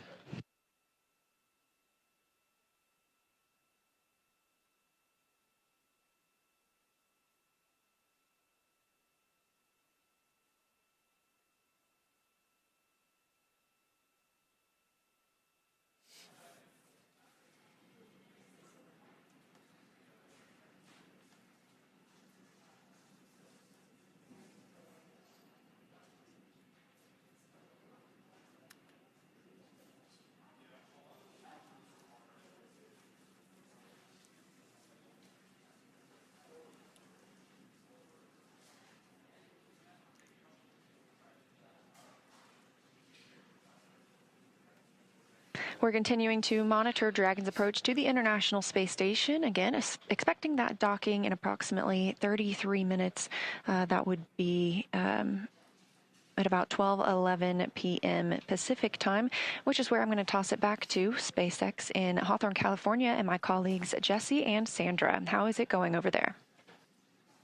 Thanks so much, Leah. It is going well here in Hawthorne. As you can see on the left of your screen there, that is the mission control team here in Hawthorne. And then thank you for giving us all the updates from there in the room on your right. That is Mission Control Houston. We're continuing to monitor approach. As you mentioned, we are targeting an approximate docking at 12:11 p.m. Pacific time today for Dragon Freedom to the zenith port of the International Space Station. At this point, they are continuing to close in on that docking point. They're now 449 meters away. And once they do dock to the International Space Station, they will join a variety of other spacecraft currently docked.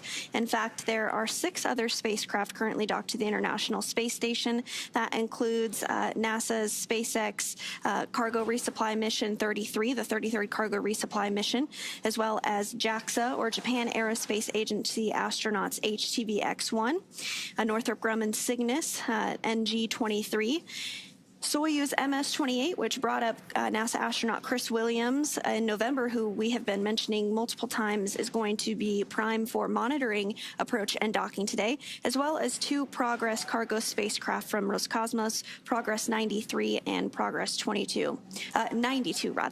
And once we do regain views of the International Space Station, you'll see those various cargo spacecraft on your screen as they occupy the space station's docking ports. And we have been talking quite a bit about milestones that have been achieved over the past few years and months. It seems like we're hitting a lot of firsts in spaceflight, which is great. One of which that I did want to mention is that back in December, for the very first time ever, all 8 of Space Station's docking ports were fully occupied. So for the first time ever, we did have 8 spacecraft on orbit.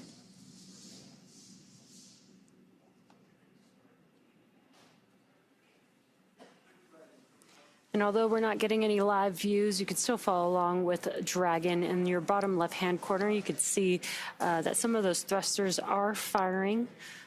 Again, the Dragon spacecraft is autonomous and is using those thrusters to ensure that Dragon is maneuvering slowly and steadily, as Leah mentioned earlier, to the space station.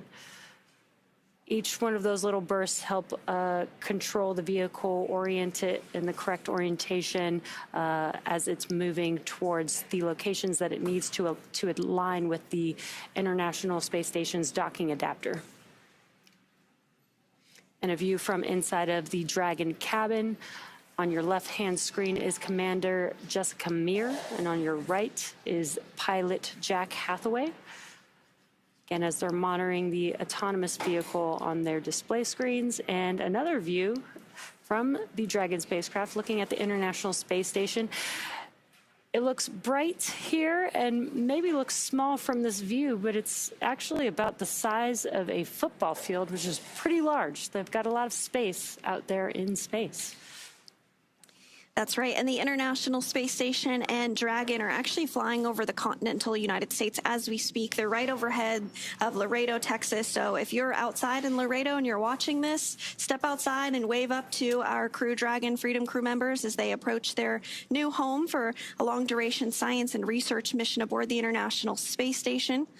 As part of some of the science that the crew will be working on during their expedition, they will be working on an IV fluid bag experiment, seeing if they can take IV fluid from the water processing system on board the International Space Station.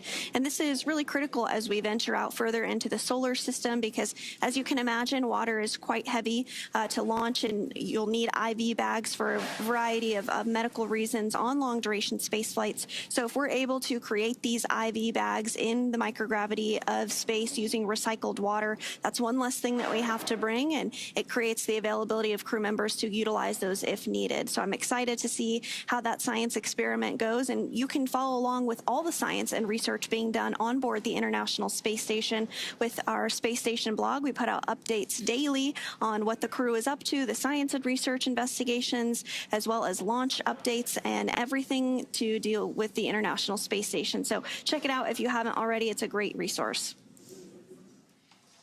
Yeah, it's a great reminder that the International Space Station is a laboratory. This is where they perform all these different science experiments, and again, for many different reasons, but ultimately to make life better out in space, but also here on Earth.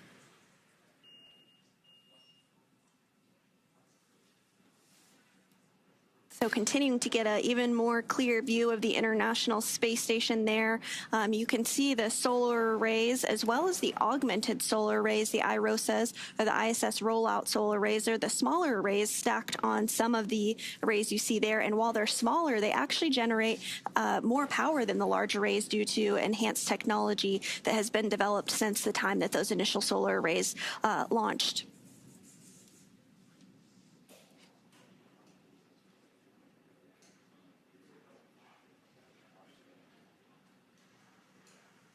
And again, in your bottom right-hand screen, you have the graphic for the range. Dragon is currently about 413 meters away from the International Space Station. Again, we do have some great views switching between seeing the vantage point of Dragon looking at the International Space Station, as well as views from inside of the cabin as the crew is patiently awaiting their approach to the International Space Station.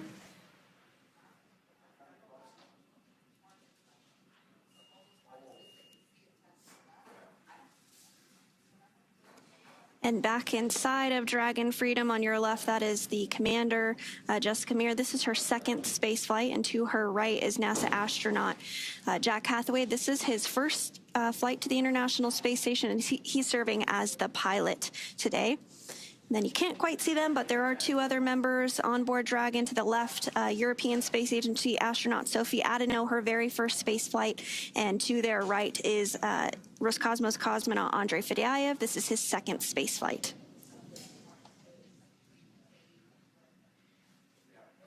And as you saw, the crew is still suited up in their spacesuits, harnessed into their customized seats for each of the astronauts. And they'll remain in their spacesuits. When we do get closer to the International Space Station, they will close their visors in preparation for docking. And that's just in case of any depressurization during that process. It's just a safety precaution. But if everything goes well, they will dock to the International Space Station, get out of those seats, and get out of their suits and get comfortable before they're able to float their way onto the International Space Station. And so we did reach waypoint 0, which means that Dragon is 400 meters directly below station. And we are continuing to see views of it now coming from Dragon of the International Space Station, as well as there's a view of Dragon from the International Space Station as it continues its approach, now less than 400 meters away.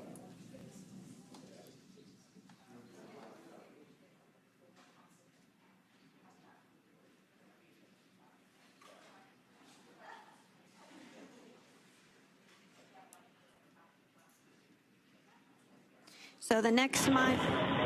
SpaceX Dragon, we just want to confirm we expect. And when do we think we're going to get to go for suit docking? A firm docking at about 2011. Go for suit docking will be immediately following hard capture complete, approximately 10 minutes later. Okay, that's what we're talking to. Appreciate it. All right, copy. And I think that's all of our questions. All right, copy. We are back on Dragon to ground.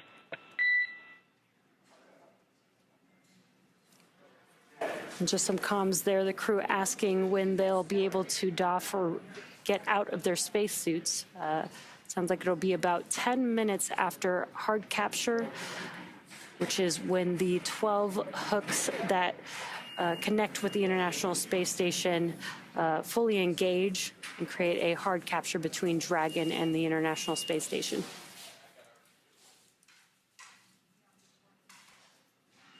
And so on those tablets that you do see on your screen there, the crew is looking at procedures ahead of the upcoming docking targeted for an approximate time of 12:11 p.m. Pacific time today. And so they're reviewing those procedures as they near that, making sure that everything is fresh in their mind.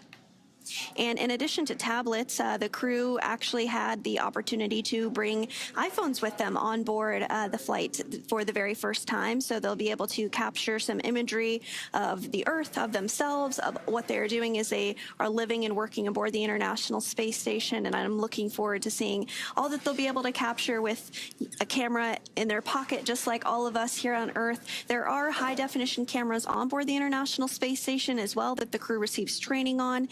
As part of their training ahead of their launch, but I think it will be nice to see the imagery that is maybe a little bit quicker just to grab and point and click.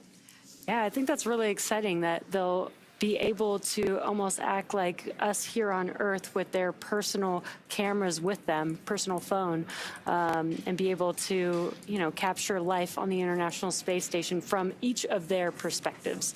I think that's going to be really awesome to see. Yes, absolutely. And we did mention the Space Station blog a little bit earlier. We share photos that the crew captures on orbit there, as well as we have a variety of Flickr accounts where you can check out that, as well as social media. So I do encourage you to follow along. Some of my favorites are to see the aurora of the Earth as the crew is able to capture that, as well as imagery of the moon that they can capture from the unique vantage point of the International Space Station.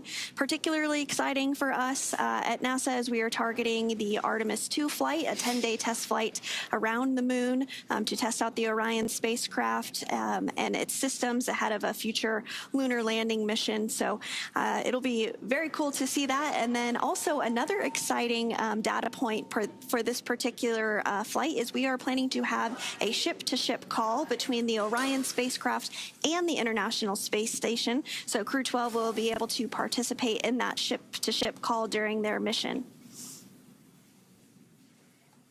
Yeah, it's going to be awesome for the astronauts to be able to talk to each other at different places while they're in space.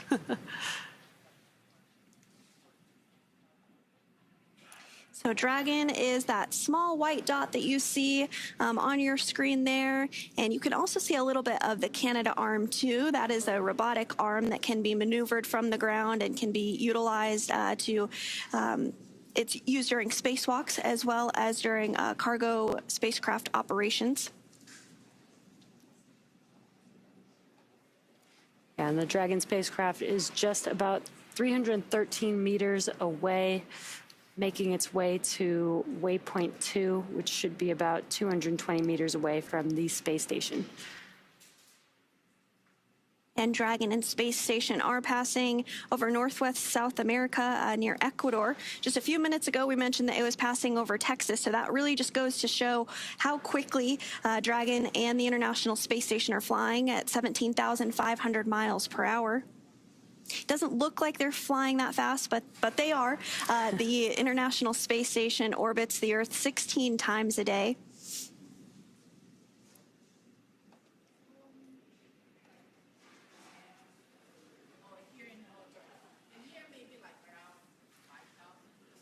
And again, it doesn't look like it's doing much from this view, but you can follow the Dragon thrusters in your bottom left-hand corner with that graphic. You can see that the thrusters are firing as needed to maintain the trajectory that it needs to approach the International Space Station. And again, it's getting out of view as Dragon gets closer and closer to the International Space Station, but the top left-hand corner, and there it goes. That was Earth. SpaceX Dragon, with a question. SpaceX is here on Dragon to ground.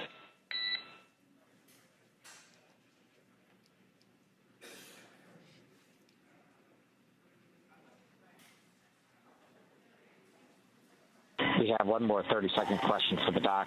If there's time now, we can wait a few minutes. A firm, standby 1.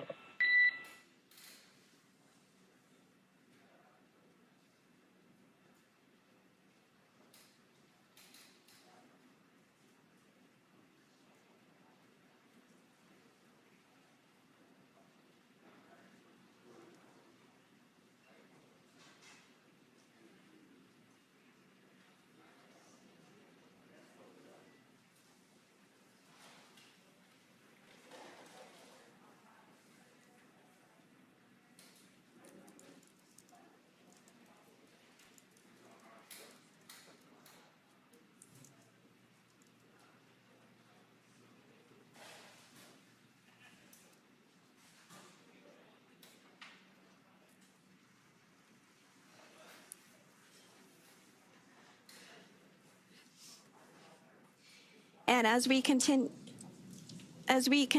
to look ahead towards docking at approximately 12:11 p.m. Pacific time today, we are going to talk a little bit about the mission patch for Crew 12. Most people are familiar with the idea of a mission patch, but you might not know how they come to exist. For decades, crew members have worked together to develop the patch for their mission, determining which aspects of the mission they want to highlight.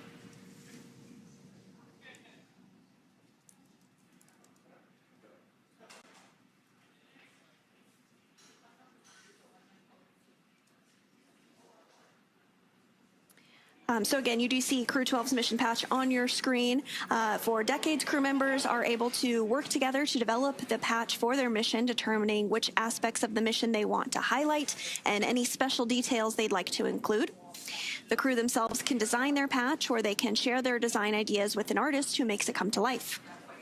Crew 12's patch sets the scene of the crew's odyssey through an enchanted forest where adventure awaits around every corner. The trees with fresh buds emerging manifest both the crew's love and respect for nature and their hope and optimism for the future. Bright stars shine in the sky, lighting a path for each crew member, surrounded by smaller stars embodying their offspring. A mythical dragon breathes fire to fuel the trajectory of Dragon and set this crew on their mission to the International Space Station, invoking the delicate balance and connections between living things and the technology that supports them, and the spirit of partnership between NASA and SpaceX. The flags of the crew members' home nations stand along the curvature of their one home planet, demonstrating the solid foundation and relationships that have supported them throughout their individual and collective journeys.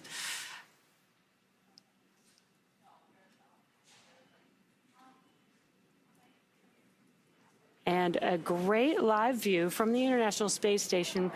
As you can see, Dragon is much closer, and you can actually see a very, very clear view of that forward bulkhead with the nose cone open, exposing the GNC. That is what is help guiding Dragon as it approaches the International Space Station.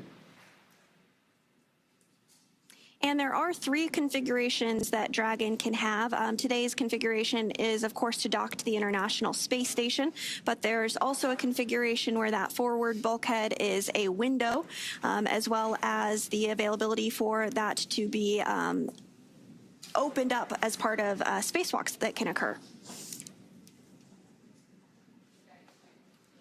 Yeah, it can have the Skywalker setup, which is basically aids, mobility aids during a spacewalk on Dragon. And the cupola, the window, as Sandra mentioned, as Skywalker, are both used for free flyer missions. But since this mission is to the International Space Station, we do need that docking adapter. That's actually where Dragon SpaceX on the Big Loop, approach 1 and soft capturing extension will begin shortly. Dragon will continue approach to waypoint 2. Copy.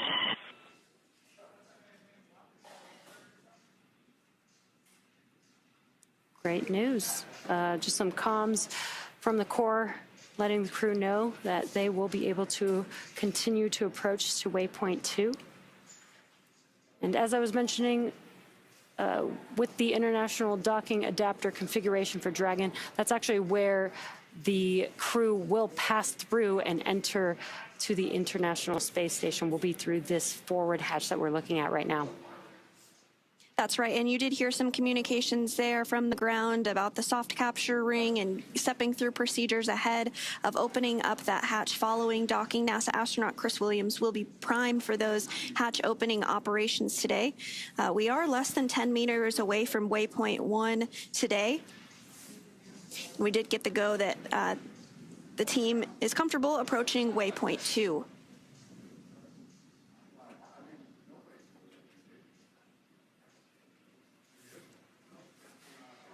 Currently, Dragon Freedom and the Crew 12 crew are about 221 meters away from the International Space Station.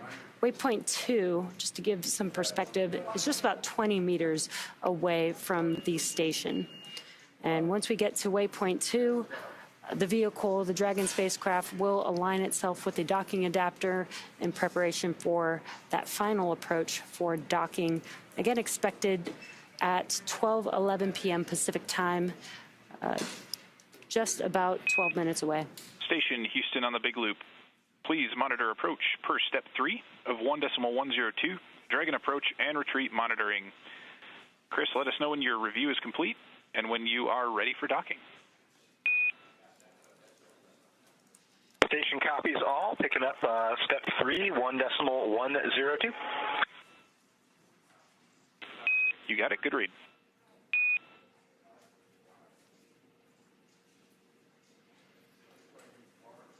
And we are through waypoint 1.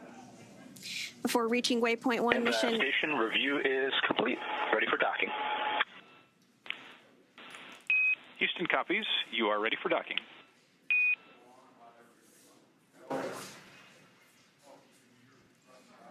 And again, some good communications, everything looking good for docking, targeted here at approximately 12:11 p.m. Pacific.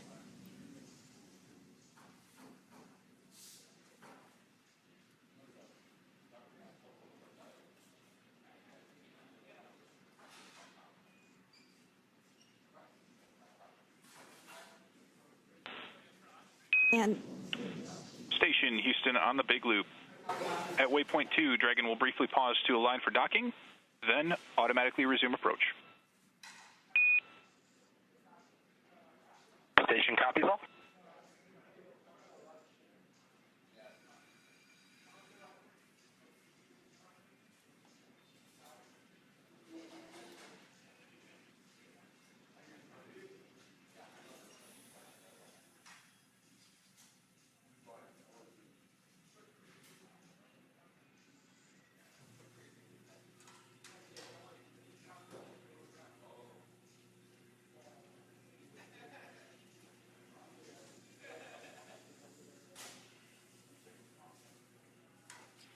At this point, we have passed through waypoint 0 as well as waypoint 1.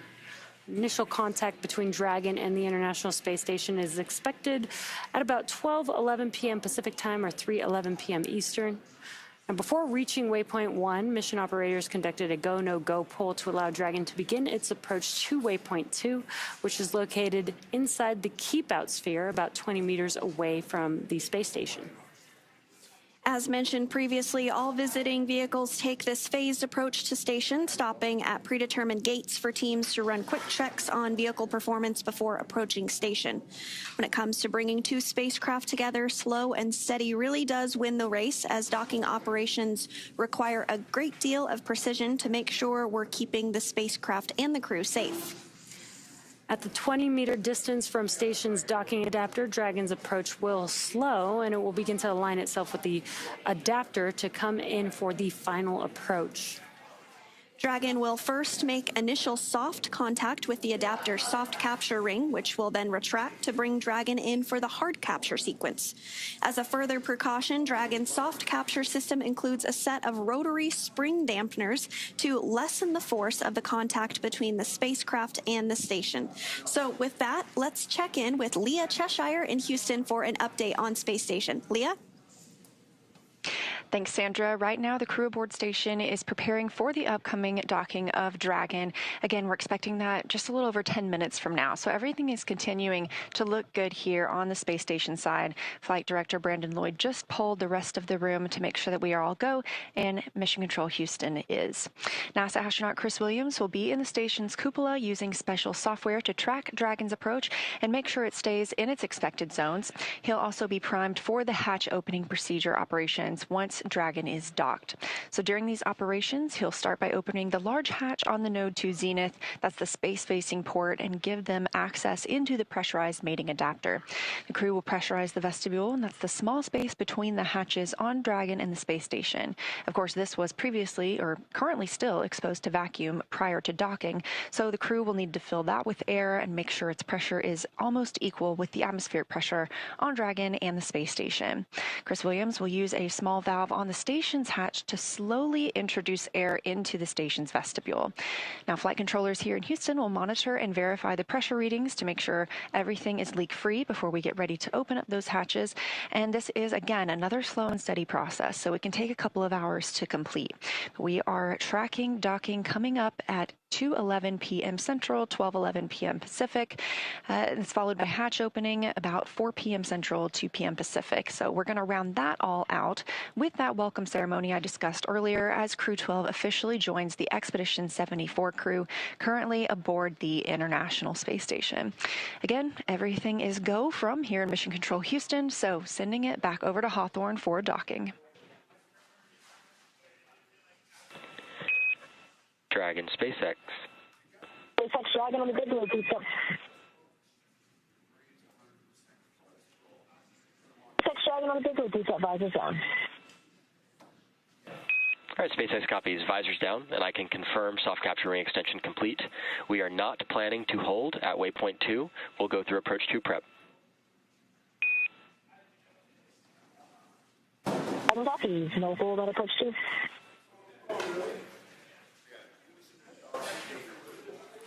Just another indication that we are getting closer and closer to docking. We did hear that call out that they can put their visors down. This fully seals their suits in preparation for the official docking to the International Space Station. Now we are at 110 meters away from the International Space Station, and waypoint 2 is up next, and that will put Dragon only 20 meters away from the space station. From here, the spacecraft will focus on aligning its docking system with the International Docking Adapter. Dragon SpaceX on the big loop. We did copy that the visors are down, looking for confirmation that crew are ready and go for approach 2.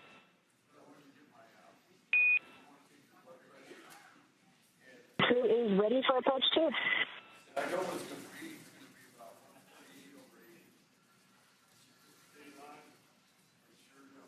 And with that, we did get confirmation from NASA astronaut and the commander of Dragon Freedom that the crew's visors are down on their spacesuits and that they are go for docking now less than 100 meters away from the International Space Station.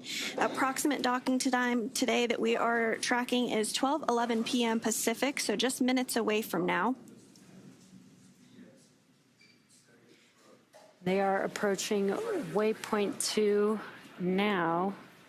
It should only take a few minutes, 2 or 3 more minutes. You could follow along with the distance. It was moving pretty slow, but now you could see the range there in your bottom right-hand corner, almost at 80 meters away from the International Space Station. And just prior to docking, you will hear a call out for CHOP, which stands for Crew Hands Off Point. That occurs. Dragon SpaceX on the big loop. Ground is go for approach 2, and we'll be enabling approach 2 shortly.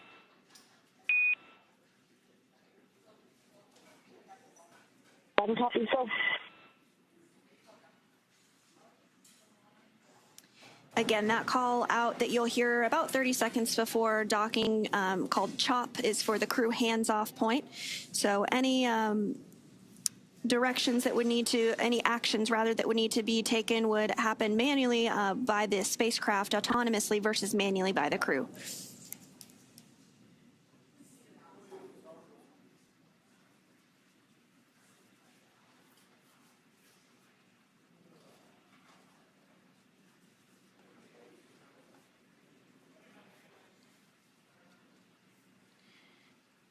Dragon now closing in on 60 meters away from the International Space Station. As it gets closer, we get a clearer and clearer view of the Dragon spacecraft. Again, you can still see some of those thrusters are firing with the graphic in your bottom left-hand screen. And in addition to the nose cone being open, we can see a portion of Dragon's trunk there, and that black portion on the upper left of your screen there is actually the solar arrays on Dragon. Yeah, we actually use that during flight to help power the vehicle. Once it's on station, though, we'll connect some umbilicals, and we will utilize the power from the space station for Dragon during its stay. So the next milestone that we are looking ahead towards today is the arrival at waypoint 2, which is when Dragon Freedom is 20 meters away from the International Space Station. As you can see on your screen there, we're now 41 meters away. Just a couple minutes away from docking. We call docking when the Dragon spacecraft first makes contact with the International Space Station, again expected for 12:11 p.m. Pacific time.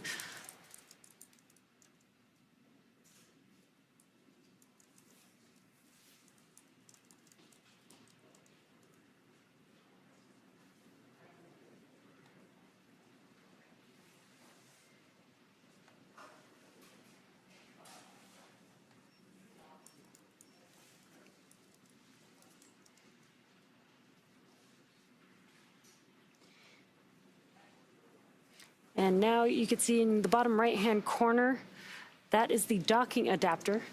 So you can follow along when we make that soft capture with the hooks in the soft capture, as well as hard capture with there's 12 hooks that will connect with the International Space Station to lock it in.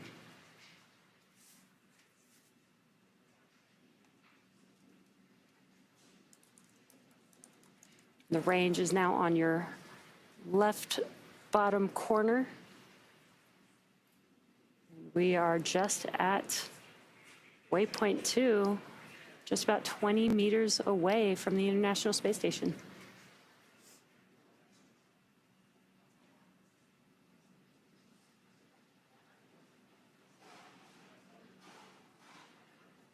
You can see all those thrusters firing on the Dragon spacecraft to maintain alignment with the docking adapter just right before we approach. They are doing a very short pause here at waypoint 2, holding until the Dragon spacecraft automatically begins the approach for docking. And you can start to see Dragon be eclipsed by a bit of a shadow here. That is because we are actually passing over the terminator line. And that is when the distinction between night and day occurs as the International Space Station orbits the Earth. All players, this is Houston on the Big Loop. Dragon is on final approach and is go for docking. Please monitor per steps 5 and 6 in 1.102. Dragon approach and retreat monitoring.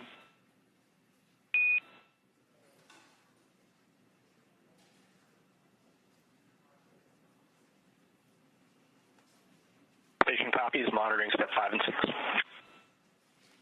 Great news.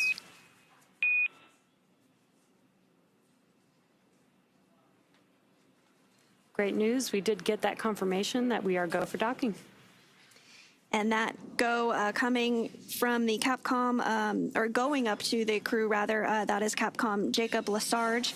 That was up to NASA astronaut Chris Williams, who is in the cupola as we speak, monitoring approach and docking, now nearing in on 16 meters away from the International Space Station.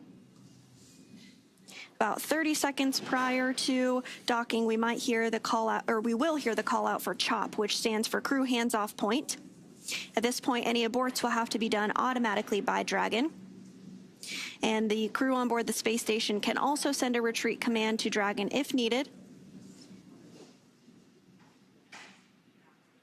Dragon now 14 meters away from the International Space Station, closing in.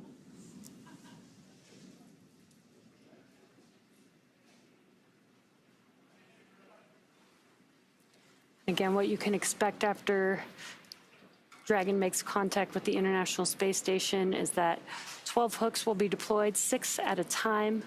Once those have hard captured, we will attach umbilicals to provide power between Dragon and power and connections between Dragon and the International Space Station.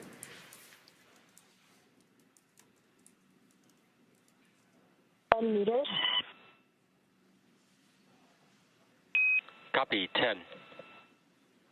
Just hearing some call-outs between the crew and the core of the distance between Dragon and the International Space Station, just under 10 meters.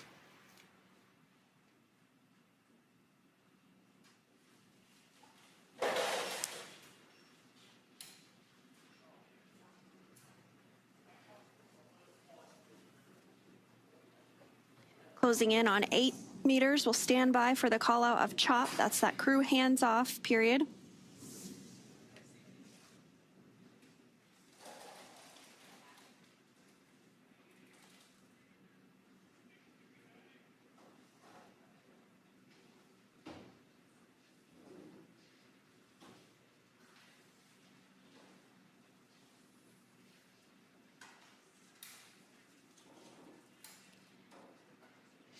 Freedom is approaching 5 meters away from the International Space Station. Copy, 5.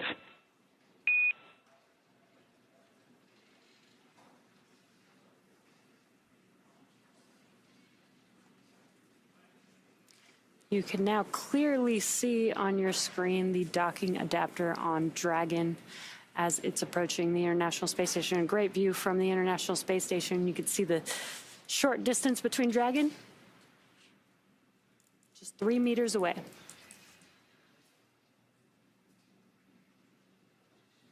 Meters. Copy, 2.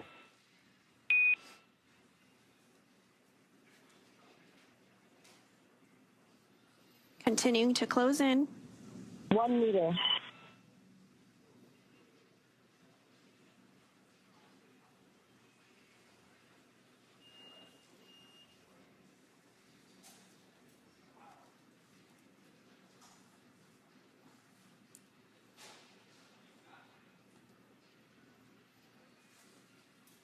Dragon SpaceX on the big loop. Dragon contact and soft capture complete.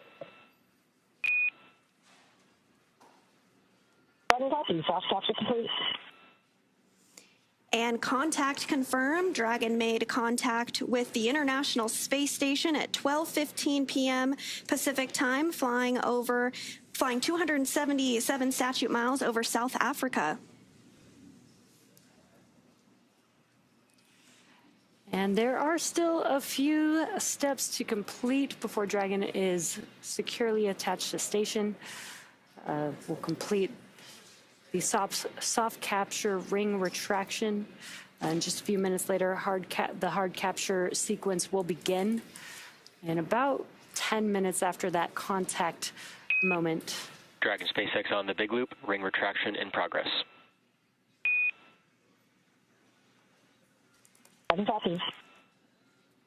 There's just a call out for that soft capture ring retraction, starting that sequence there. Again, about 10 minutes after first contact will be when Dragon hard docking is completed. That's when all 12 of the hooks on Dragon have connected with the International Space Station.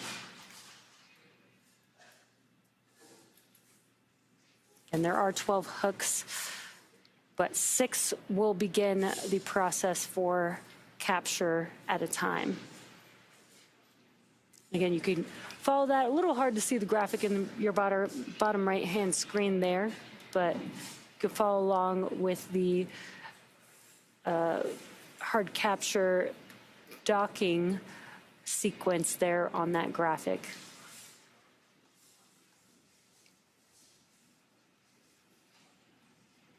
And there, that's a little bit better view of that bottom right-hand corner hard capture graphic there.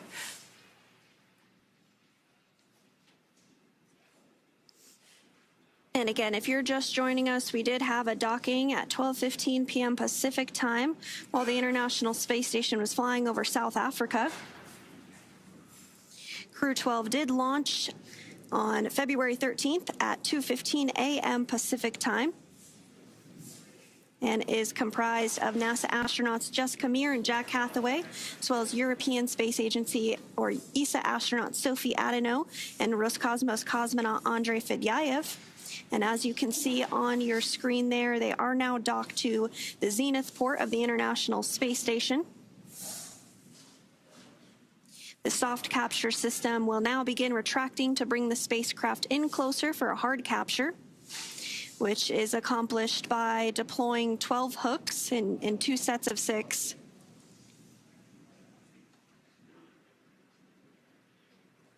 And the crew is still seated in their seats all the way through hard capture.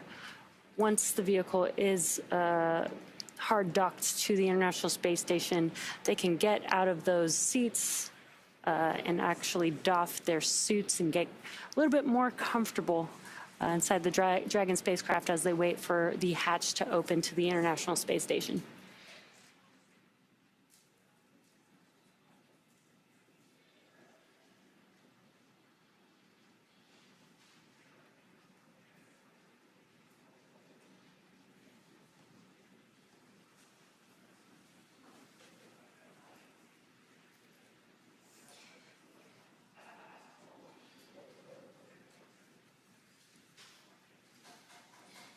So Dragon soft capture system will now begin retracting to Dragon SpaceX on the big loop.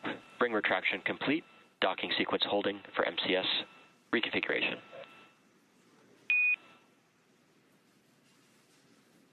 Dragon copy. And you did hear that confirmation that the soft capture retreat is complete. Next up will be hard capture, which is accomplished by deploying 12 hooks, 2 sets of 6 hooks to firmly hold Dragon in place. And that process does take about 15 minutes or so.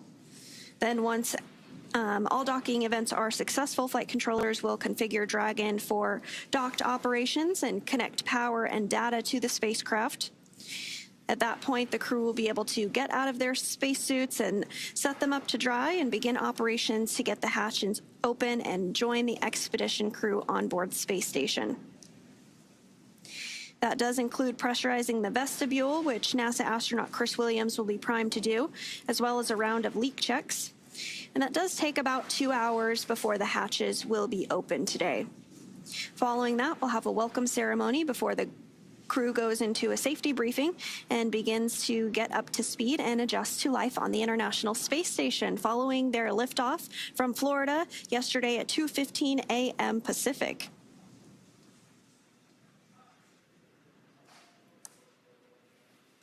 It's been an approximately 34-hour rendezvous for Crew 12 following their liftoff. They did dock today at 12:15 p.m. Pacific while flying south of South Africa.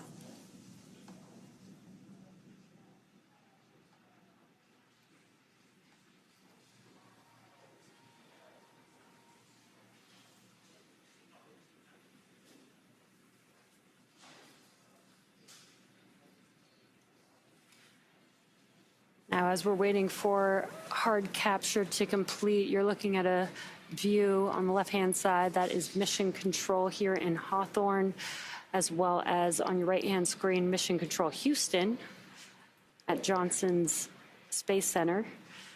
The teams are still working in tandem together while the crew is still on board Dragon, but once that hatch is open and the crew can make their way onto the International Space Station, Johnson will take it from there.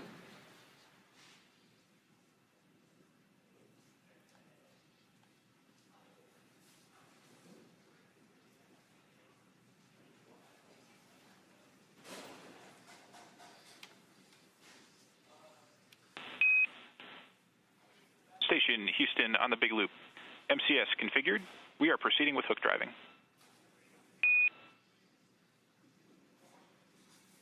Station copies. Great news. That means that the hard capture sequence is now beginning. This takes just a few minutes, about 4 minutes, to complete that hard capture. It'll be 6 hooks at a time for 12 hooks total to complete that hard docking.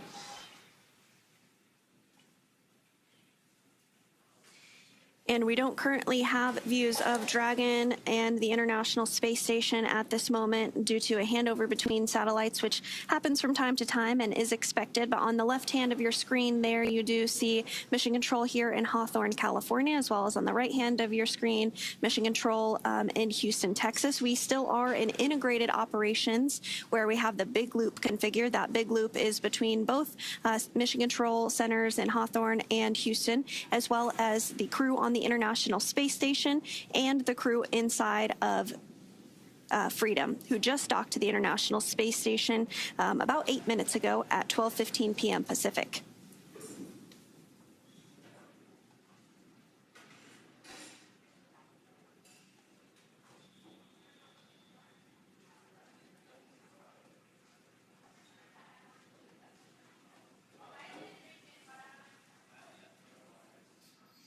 Hooks are continuing to drive and work through the procedures for that hard mate between Dragon, Freedom, and the International Space Station.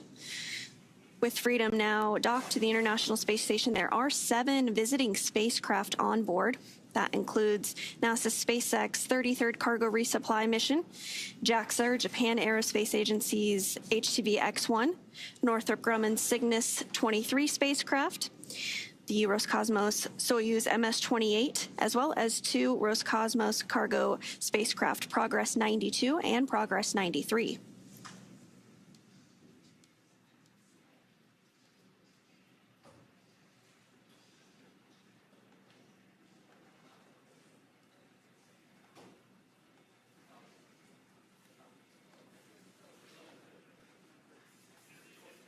And as Sandra mentioned, we don't have any live views at this moment, so we are just waiting for confirmation of the hard capture, that is the 12 hooks latching on to the International Space Station. We should just have a couple minutes left in that sequence. We'll wait for that call out for that confirmation.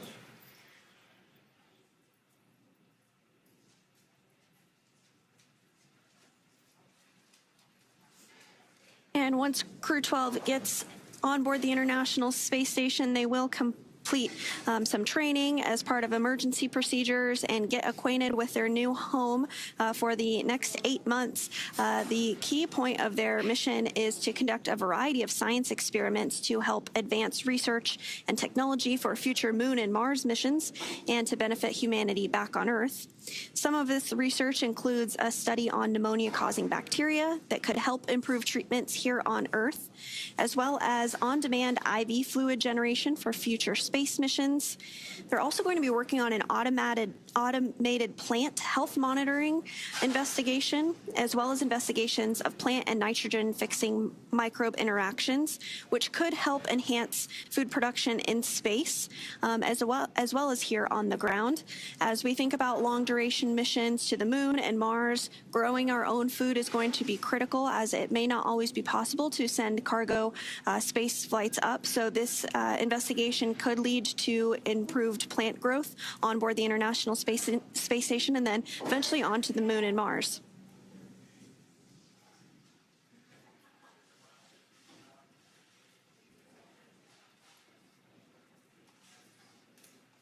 The first set of hooks is now closed, and the second set is traveling. SpaceX on the big loop, hard capture complete. And at this time, you are go to step into suit doffing.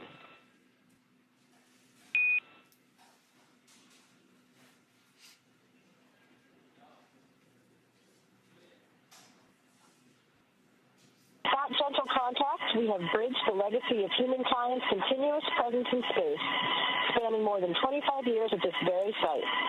The International Space Station is more than a structure. It is a promise kept, decades in the making, built by nations, sustained by trust and partnership, empowered by science, innovation, and curiosity.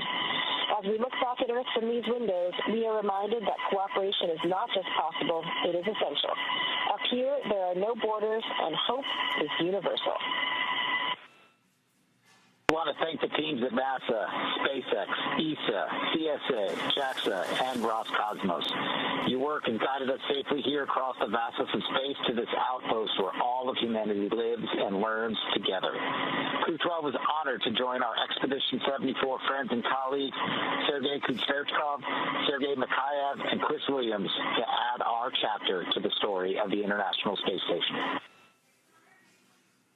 Et maintenant, un mot pour les Français. Bonjour les Français depuis la capsule Dragon SpaceX avec l'équipage Crew 12. Un grand merci à toutes les équipes de SpaceX, de la NASA, de l'ESA, du CNES, de Roscosmos, de la CSA et JAXA qui contribuent directement au succès de cette mission. Nous venons nous amarrer à la Station spatiale internationale après 34 heures de vol libre. Tout se passe de manière nominale et la Terre est vraiment, vraiment belle depuis là-haut. Merci à vous de votre soutien et de votre enthousiasme. Ça nous fait chaud au cœur. Je suis fière d'embarquer la France et l'Europe dans cette incroyable aventure qui dépasse les frontières. Comptez sur moi pour en partager toutes les étapes avec vous et faire briller les étoiles dans les yeux des Français. Prenez soin de vous et à bientôt. Over to Andrew. Отличная работа, ребята. Всем большое спасибо. Grateful to be on board and we're ready to get to work.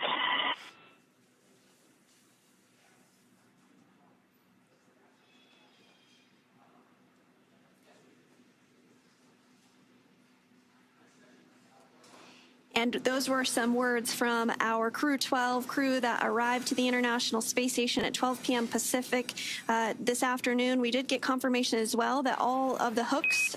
Dragon SpaceX on the big loop. Good words there. We're going to continue monitoring the docking sequence, and I'll maintain awareness with you. You are go to doff suits per 4.012 and begin cabin configurations in 4.400 in parallel. For awareness, we will have big loop comms only until 2038. So again, we're big loop comms only. And at this time, I can report docking complete.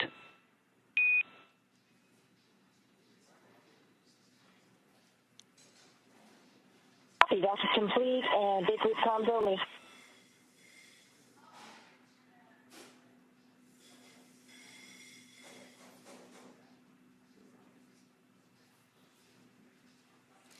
Great news. Docking is officially complete. Now that Dragon has completed its docking sequence, the spacecraft must undergo a handful of checks before the hatch is opened. The crew on board Dragon will now get a chance to get out of their suits and get comfortable before moving into hatch operations. That's right, and things will be picking up inside the space station too as NASA's Chris Williams gets the hatch on the station side ready to be opened and starts pressurizing that area known as the vestibule between the Dragon and station hatches. With Dragon docked, that's going to do it for us here in Hawthorne, but our coverage for Crew 12 won't stop here. In a minute, we're going to toss it over to Leah in Mission Control Houston to take us through the vestibule depressurization and hatch opening, when we'll see NASA astronauts Jessica Meir and Jack Hathaway, European Space Agency astronaut Sophie Adeneau, and Roscosmos cosmonaut Andrei Fedyaev float into the International Space Station. But first, let's have a quick recap here. They got suited up and took a very short ride to the launch pad, ingressed on Dragon, and then yesterday, February 13th at 2:15 a.m. Pacific time, 5:15 a.m. Eastern, the 9 Merlin 1D engines ignited and Falcon 9 lifted off from Space Launch Complex 40, beginning Crew 12's journey to the International Space Station. Our Stage 1 vehicle came back down to Earth and landed at our newest recovery site, Landing Zone 40 at Cape Canaveral Space Force Base. Dragon then separated from Falcon 9's second stage, allowing Dragon to fly free with Crew 12 on board. We had a good nose cone deploy, as well as completed 5 major burns on Dragon, and then docking was confirmed today at 12:15 p.m. Pacific, 3:15 p.m. Eastern Time today, February 14th, 2026. And you can follow at SpaceX on X and NASA on social media for real-time updates. Thanks again for watching. Go NASA, go SpaceX, and go Crew 12. And for those of you watching on X, please head over to NASA Plus to follow the coverage live. Thanks for being with us today, Sandra. It was great to have you. And thank you to everybody for tuning in. Now over to Leah Cheshire at NASA's Johnson Space Center in Houston to continue sharing the mission as the crew prepares to board their home for the next several months, the International Space Station. And thank you once more. And for those celebrating Valentine's Day today, we truly hope your day is out of this world.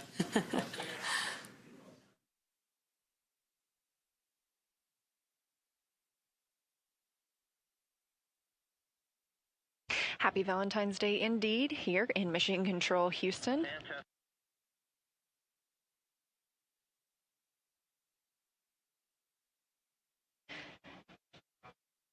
Again, it was an exciting moment for all of us here in Mission Control Houston following Dragon's docking at 2:15 p.m. Central Time while flying 277 statute miles south of South Africa.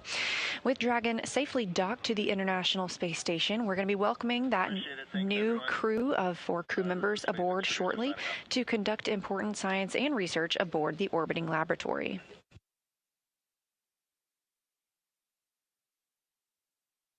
As we've been discussing, NASA astronaut Chris Williams is prime on the space station side for these upcoming and ongoing operations. He's securing some hardware and then moving right into those hatch preparation operations.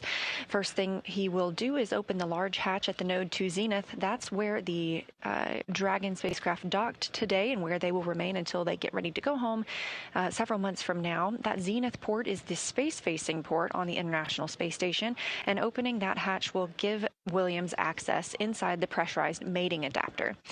The team will work to pressurize the vestibule. That's the small area between the Dragon and the space station hatch. It is now no longer exposed to the vacuum of space, but it needs to be filled with air and make its pressure nearly equal to what is aboard the station and Dragon. So Chris Williams is going to use a small valve on the station's hatch and slowly introduce air into that tiny space, the vestibule. The flight controllers here at Mission Control Houston are monitoring these operations as well as that pressure and the temperature readings inside. We're going to pause for a leak check once they have filled that space with air and then get ready to open up the hatches. This is a process that takes a little bit of time. We expect it to take about an hour and a half, maybe 2 hours to get everything pressurized and checked out before we open those hatches, and we're targeting 4 p.m. Central Time for that. We will be live here the entire time and can't wait to see that crew float through the hatch. Once we open the hatch, the crew will configure Dragon for their on-orbit operations, and they will complete the space station safety briefing. This is the first order of business for a crew when they arrive on the space station, and they will be participating in that with the 3 crew members who have been living and working aboard the orbiting laboratory. Just before that safety briefing, though, we will get to hear from the crew themselves in their welcome ceremony. And shortly after the safety briefing, the USOS crew members will transfer some emergency equipment from Dragon to the space station. They'll also participate in a little bit of a crew handover period. We usually have another commercial crew aboard the International Space Station when we have a new crew dock. Crew 11 returned a little bit earlier than planned last month, so they have completed a lot of their handover here on the ground, and this will allow the crew that's living aboard the space station to get the new crew members up to speed with what's been happening. We'll get into the evening on the space station at that point, and that'll be the crew's pre-sleep and sleep period. Again, the International Space Station operates in GMT, and so it is currently 8:46 p.m. if you are living and working on the space station.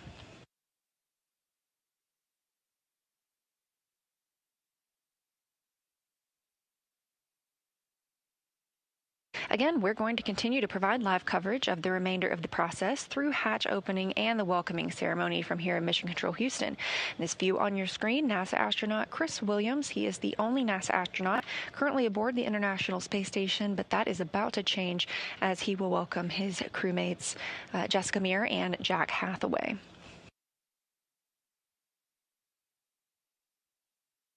The other 2 crew members currently living on the International Space Station that arrived on Soyuz MS-28 with Williams are Sergei Kudzverchkov and Sergei Mikhaev. And again, our crew 12 crew joining us today, NASA astronauts Jessica Meir and Jack Hathaway, ESA astronaut Sophie Adano, and Roscosmos cosmonaut Andrei Fedyaev.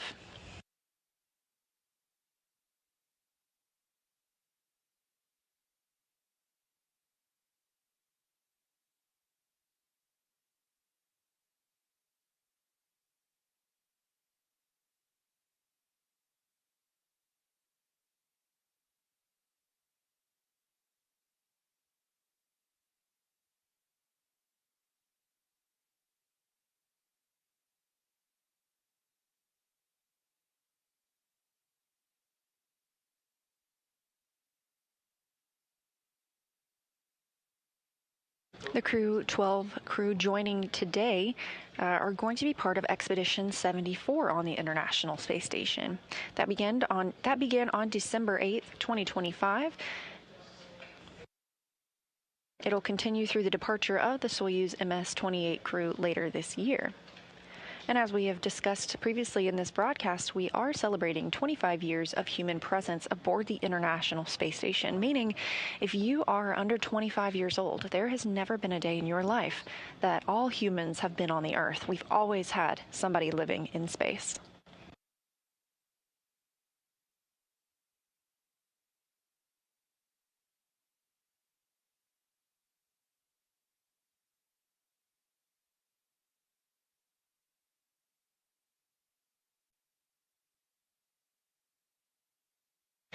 NASA astronaut Chris Williams there in the center of your screen has started the vestibule pressurization process.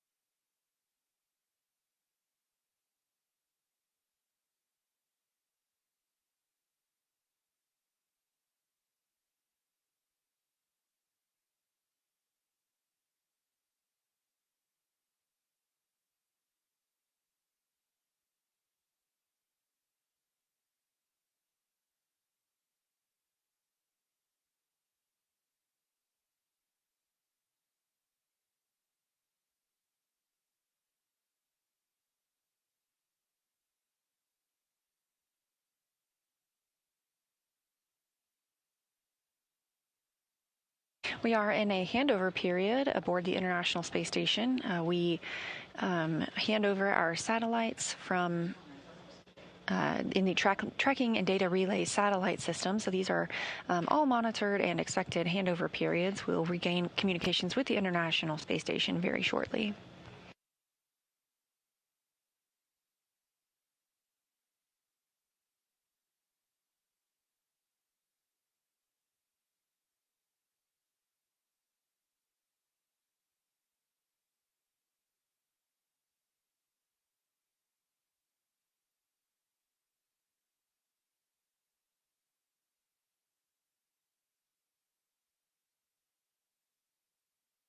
Time was 2040.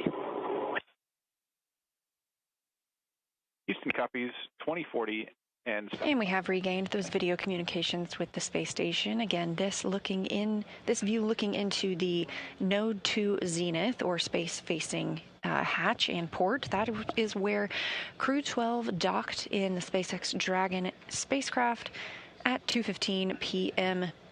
Central Time.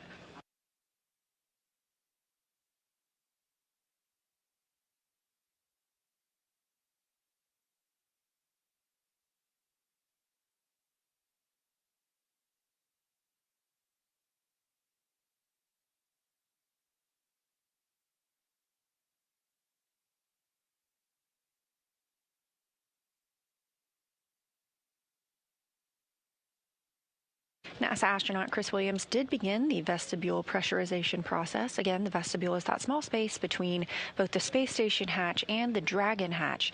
And that area was previously exposed to the vacuum of space, so we have to introduce air from the space station side to make it equal to both of those atmospheres.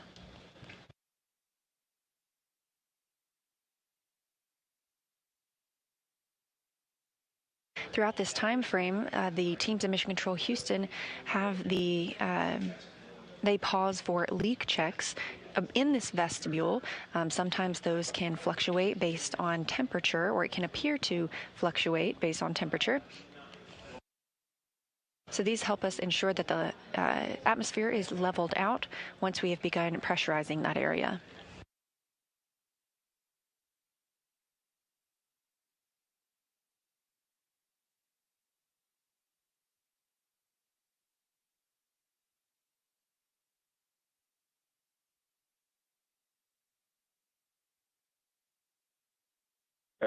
Just a moment ago, we saw a glimpse of Roscosmos cosmonaut Sergei Kutsverchkov, one of the two cosmonauts and one of the two Sergeys living aboard the International Space Station, the other being Sergei Mikhaev. He is standing by also to welcome the new crew members aboard the space station.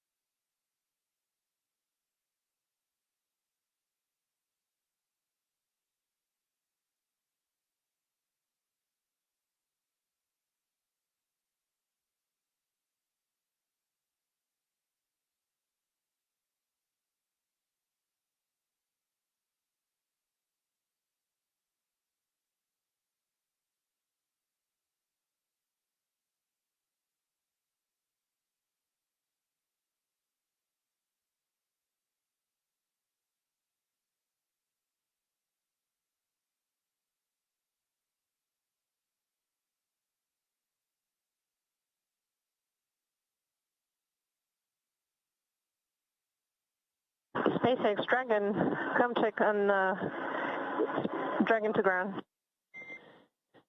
SpaceX has you loud and clear on Dragon to ground. Just wanted to offer the PMC if required.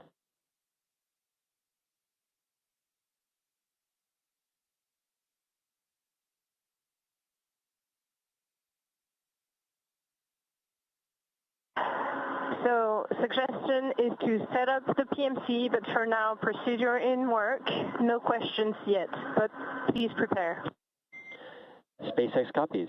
I'm going to go ahead and set up Dragon to ground private. Any comms that come from the cabin mic will be on Dragon to ground private, and so we'll just have that ready to go and be standing by for any questions.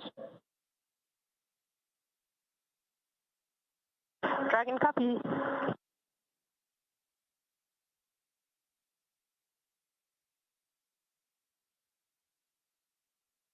That voice coming from inside Dragon is ESA, or European Space Agency astronaut, Sophie Adenau. She is a French astronaut. This is her first flight to the International Space Station. She is calling down to the core, the crew operations and resource engineer in Hawthorne, California. That is at SpaceX there, and that's who the crew aboard Dragon communicates while they are in that spacecraft. We have a similar role here called Capcom, the capsule communicator, but that is the person communicating with the International Space Station crew members. You heard Adenau mention a PMC. That's a private medical conference. We typically schedule these for the crew throughout their mission, and the crew also has the opportunity to request one at any time.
Dragon SpaceX on the big loop for awareness. ISS power connection established.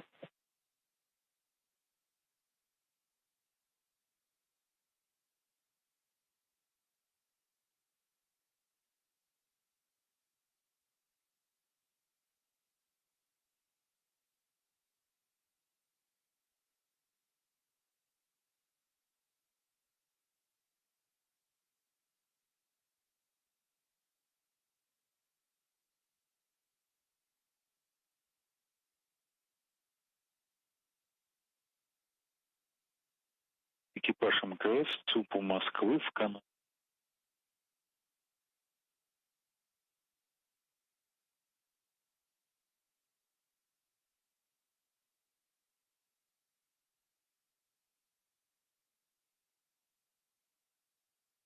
Again, if you're just joining us, we are live here in Mission Control Houston at Johnson Space Center, where we have been monitoring the arrival and docking of the Crew 12 mission to the International Space Station. Dragon docked to the Node 2 Zenith, or space-facing port, at 2:15 p.m. Central Time today, February 14th.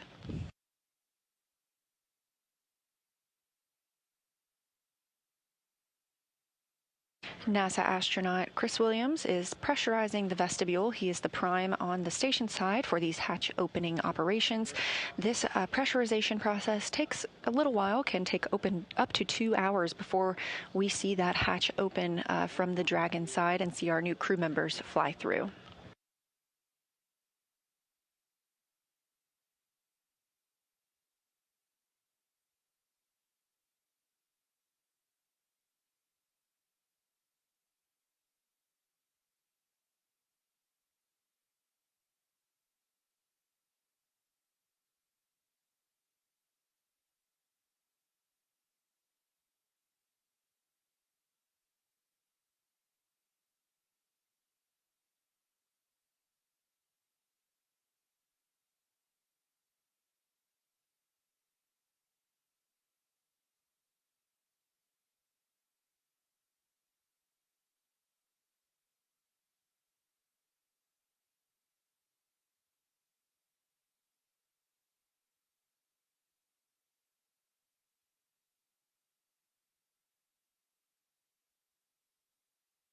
Two views. On the left side of your screen, you have the Dragon spacecraft docked to the International Space Station, and you just saw the lighting change a little bit. We are preparing to cross over that Terminator line, the difference between day and night on the space station. Again, Dragon docking at 2:15 p.m. Central Time. And it's currently flying over the border between North and South Korea, 260 statute miles over Earth. The International Space Station travels 17,500 miles per hour. That's about 5 miles a second, and sees 16 sunrises and sunsets a day. And if you've been watching throughout the broadcast, you've probably noted a few of those.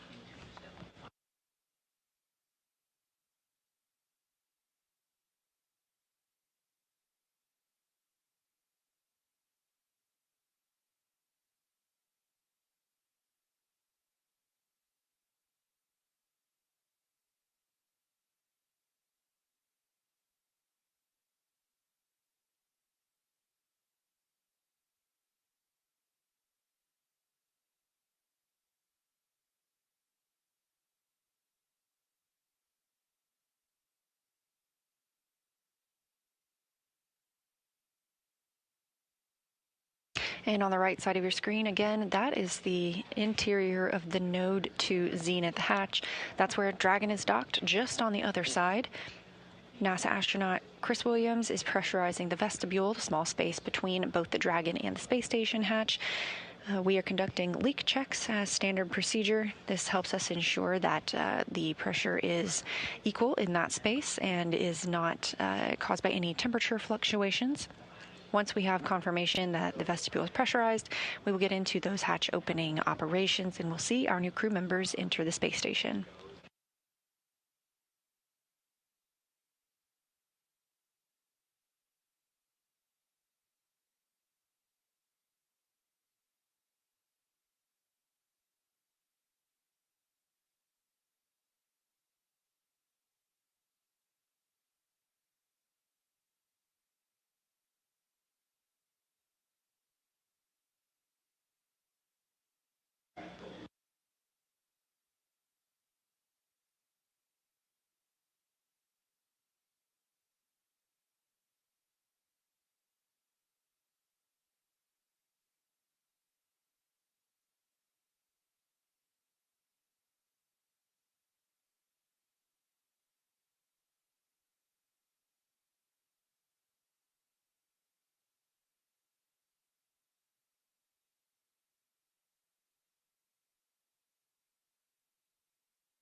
Now, as we continue with this vestibule pressurization and hatch opening operations, a little bit about the crew who just arrived on Crew 12 aboard SpaceX's Dragon spacecraft.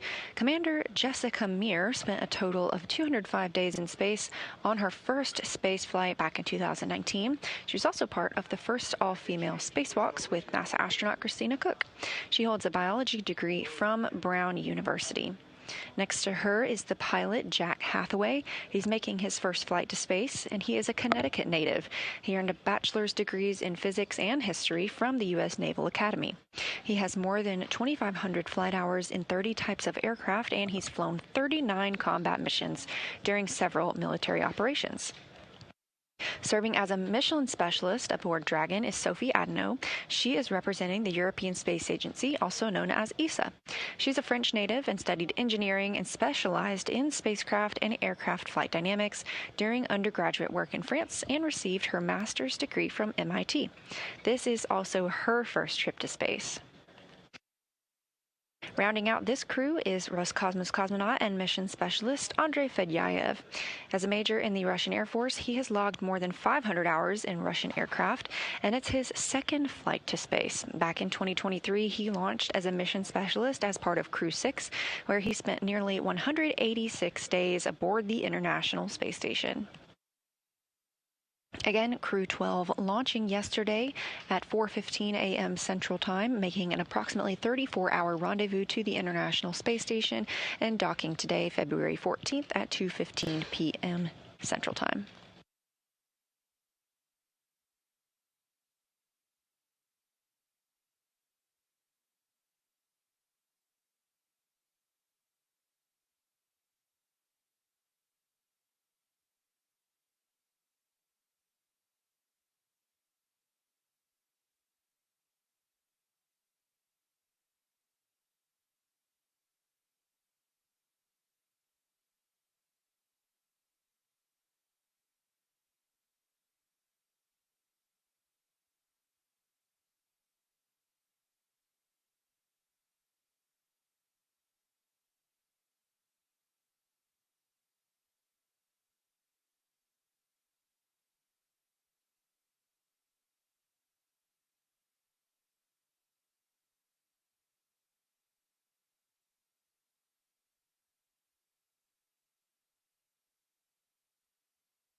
We are in another satellite handover with the International Space Station and the Tracking and Data Relay Satellite System. We will expect to regain those video communications, let's see, in about 5 minutes.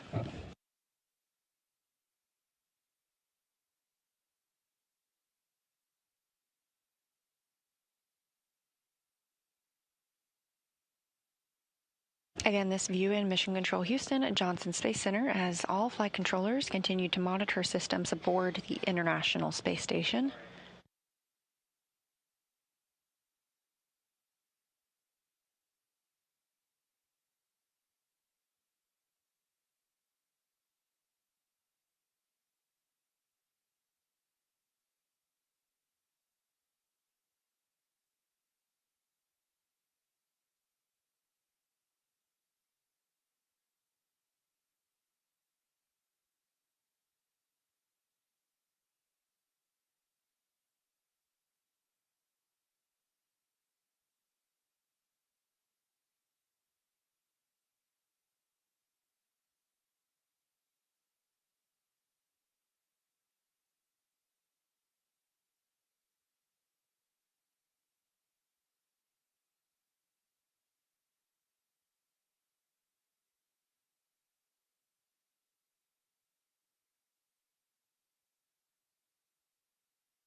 45 minutes now since the Crew 12 crew docked to the International Space Station aboard SpaceX's Dragon spacecraft. We are in the vestibule pressurization portion of the timeline. After that vestibule is pressurized, NASA astronaut Chris Williams will open the hatch on the space station side. The crew on the Dragon side will open their hatch, and we will welcome 4 new members to the International Space Station crew.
We are celebrating 25 years of continuous presence on the International Space Station.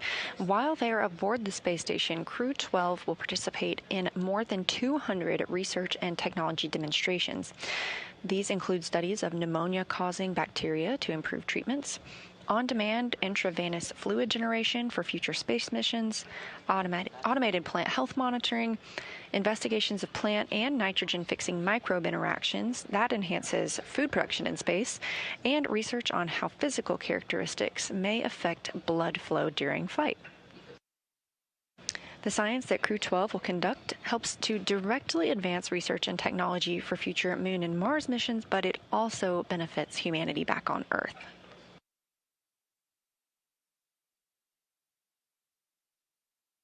In that 25 years of continuous human presence on the space station, over 4,000 research investigations have been conducted.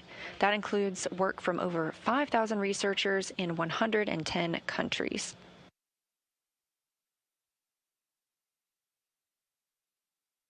During that time, we've seen 1.5 million pounds of cargo delivered to the space station, and in some of that includes 20,100 packages of food delivered. Those cargo resupply missions also provide those research experiments that the crews work on, as well as fuel for the International Space Station reboosts. On the right side of your screen, NASA astronaut Chris Williams. This is his first space flight. He launched last year on the Soyuz MS-28 rocket.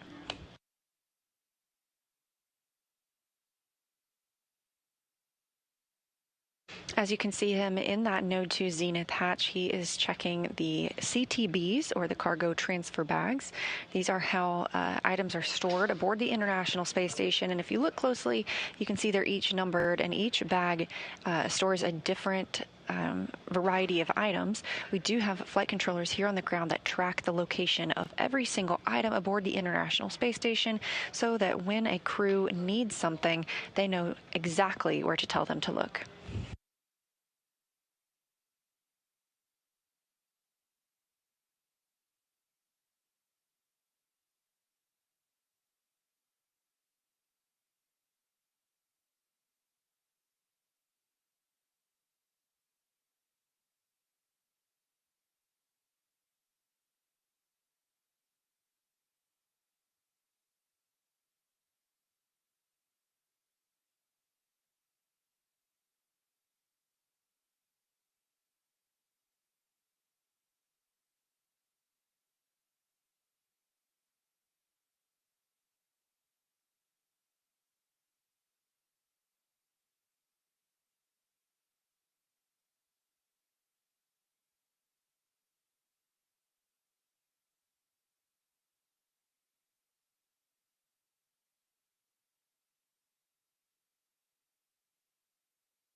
Again, if you're just joining us, we had Crew 12 dock aboard their SpaceX Dragon spacecraft to the Zenith, or space-facing port on the International Space Station at 2:15 p.m. Central Time today, following an approximately 34-hour rendezvous after their launch yesterday morning at 4:15 a.m. Central Time. We are in the process of pressurizing the vestibule, that space between the Dragon and Space Station hatch.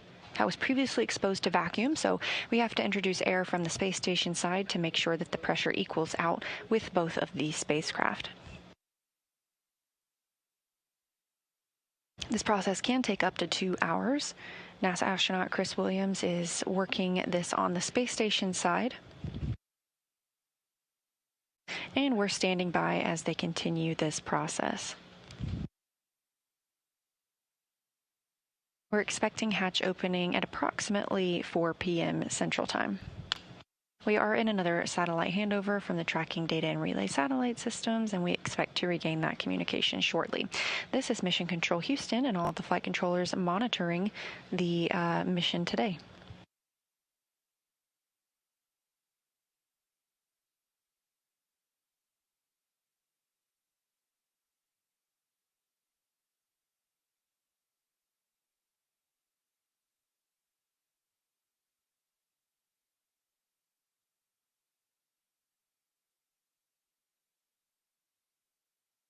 The International Space Station and Dragon are currently flying approximately 259 statute miles over the North Pacific Ocean, west off the coast of California.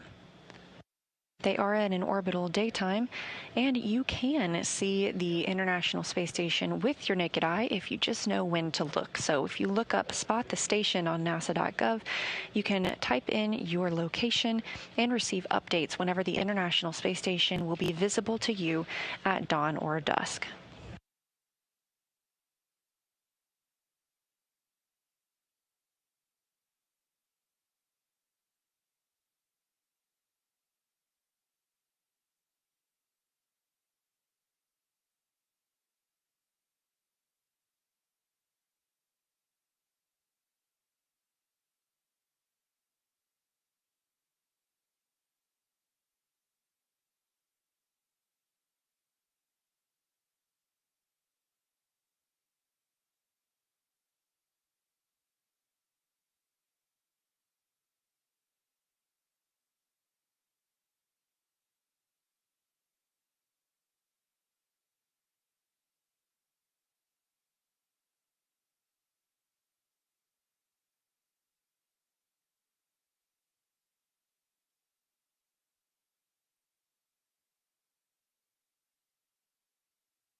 SpaceX Dragon for suit drawing. Go ahead for suit drawing. Just letting you know we started an hour clock timer about 5 minutes ago. All right, SpaceX copies on the big loop. Suit dry start time, I see that at about 21:08 UTC.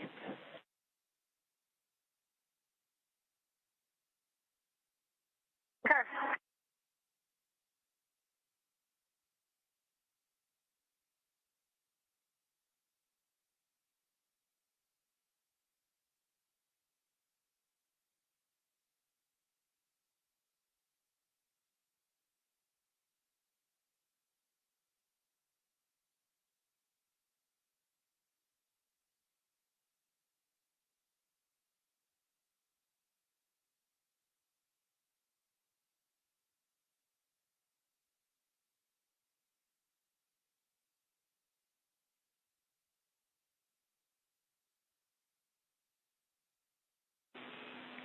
Station Houston on Space to Ground 2. Chris on the big loop for the hatch open. Station's with you on Space to Ground 2. Hey, Chris, whenever you're ready, we are ready now for you to execute procedure 2.102. That's Crew Dragon arrival, part 2. Step 3, go. We expect equalization to take 4 minutes.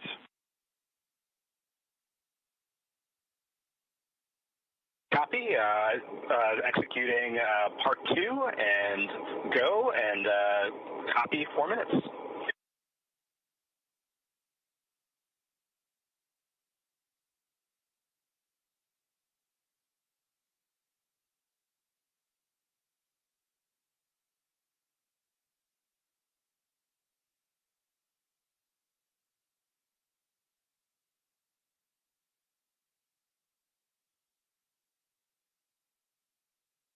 That call from Capcom, our capsule communicator Brandon Lesage here in Mission Control Houston at NASA's Johnson Space Center in Houston, Texas, to NASA astronaut Chris Williams, living and working aboard the International Space Station. Williams is prime for the hatch operation procedures today, and Lesage calling up that the vestibule leak check is complete.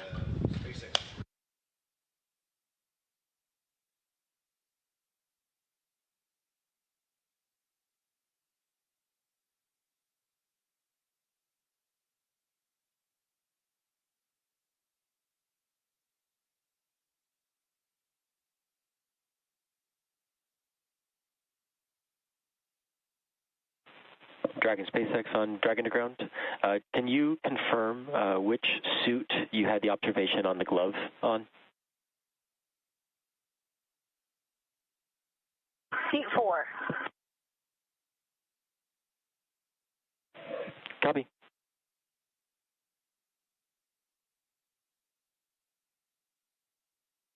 And that call from the Corps in Hawthorne, the crew operations resource engineer, to the crew aboard Dragon, asking about a glove that the crew called down about earlier during suit leak checks. Houston on the big loop.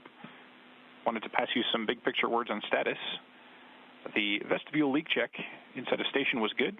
The Node 2 Zenith hatch is open, and Chris is currently working on the rest of the procedure to open the APAS hatch.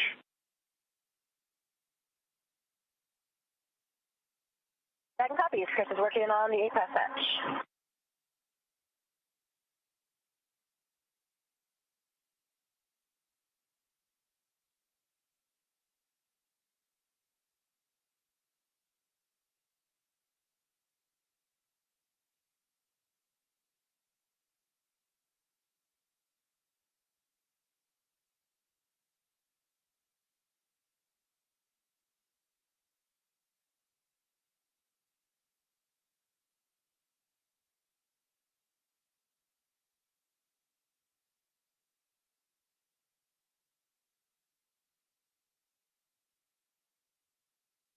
SpaceX Dragon on the big loop.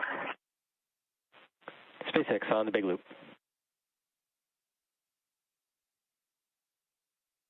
I'm looking at 4.400 as we're also finishing 4.012. I'm wondering if we can defer some of the actions due to time and the CAO event. What recommendation you have, like, for example, the consolidation of all the water and food trash into large outer bags. Would you recommend skipping any of those steps for now? SpaceX copies. At this time, we do recommend trying to complete all actions in 4.400, which we may be able to accomplish before we're able to step into hatch opening. So I would like to prioritize trying to accomplish sections 2 and 3, if possible. Okay, we'll do that.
A lot of communications going to and from the International Space Station as well as to and from Dragon. The crew inside Dragon are working through procedures to stow everything and begin that egress or exit from their capsule and ingress or enter the International Space Station, which will be their new home for the next several months. We did hear that we have a good vestibule pressure leak check. So we continue to step through these procedures smoothly before we open up the hatches. We are in a satellite handover with the Tracking Data Relay Satellite Systems. This is Mission Control Houston at Johnson Space Center in Houston, Texas, where all the team members continue to monitor the arrival of Dragon and now these hatch opening operations.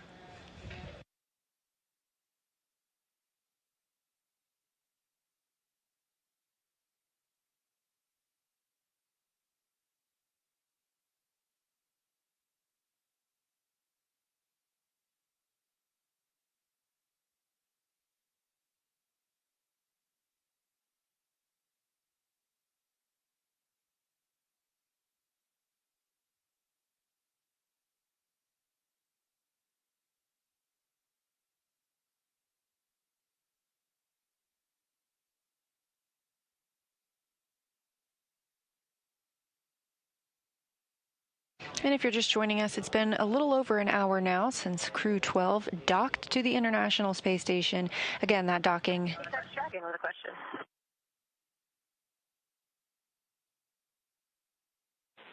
SpaceX is up on the big loop. I'm just wondering, for that trash consolidation, is there another set of utensils in the downhill stuff? Are those utensils considered trash? All right, SpaceX copies. There should be another set, but stand by one while I just confirm for you before I give you an affirmative. Okay, we copy.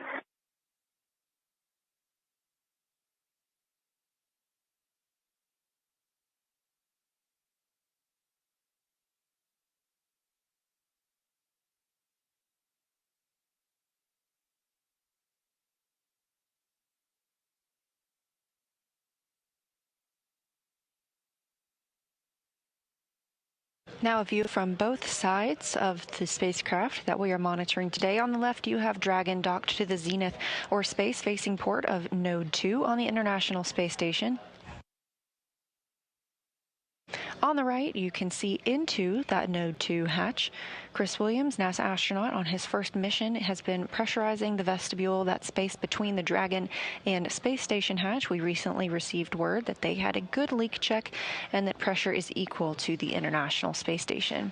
The crew aboard Dragon is working through some of their procedures, like configuring the cabin and collecting trash before they begin their journey into the International Space Station. That's timelined to happen at about 4 p.m. Central Time.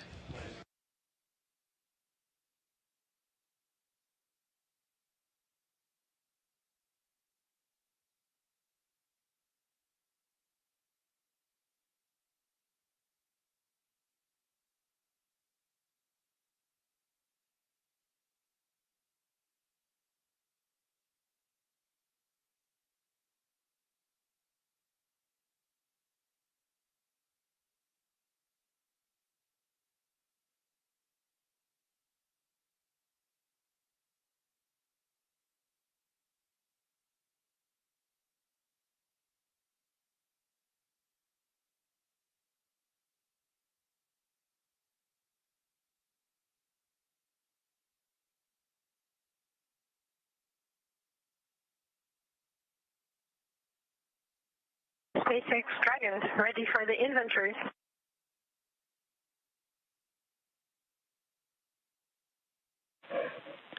SpaceX is ready to copy inventory, and I am still looking to confirm for the original question, which I will follow up on for utensils. But at this time, ready for inventory. Sure. So for the inventory, water, bag number 2010, bag number 202, 0, bag number 203, 0, and bag number 204, 1.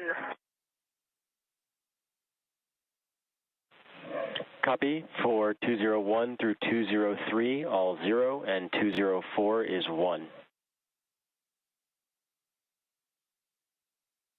Yes, that's correct. And for food, bag number 301, 302, 301, 302, 0.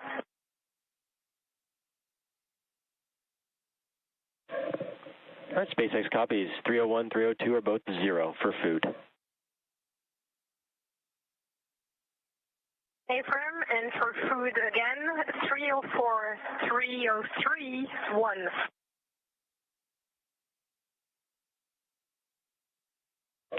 Copy 1 for 304 and 303.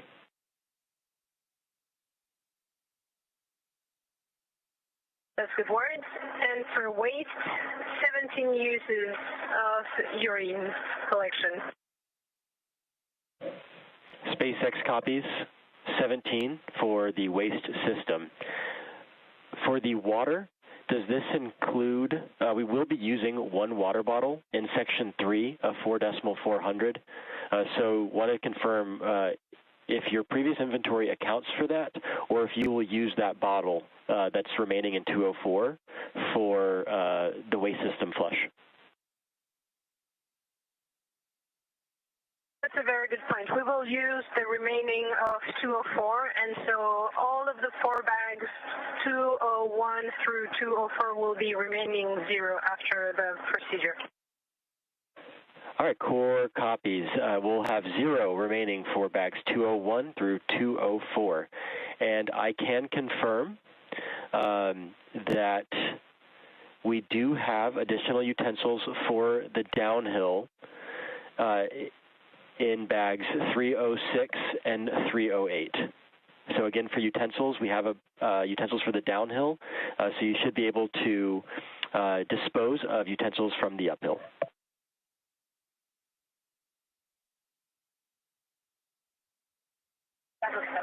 Copy.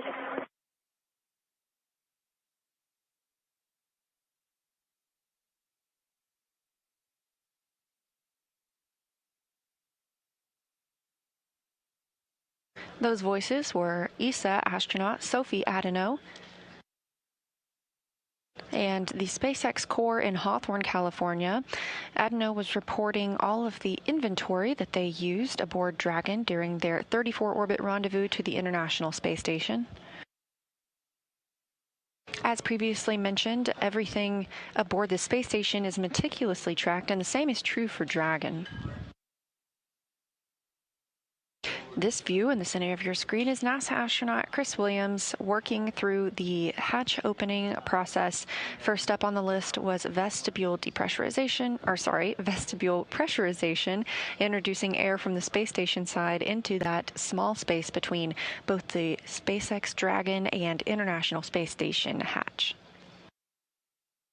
That has been confirmed complete after good leak checks.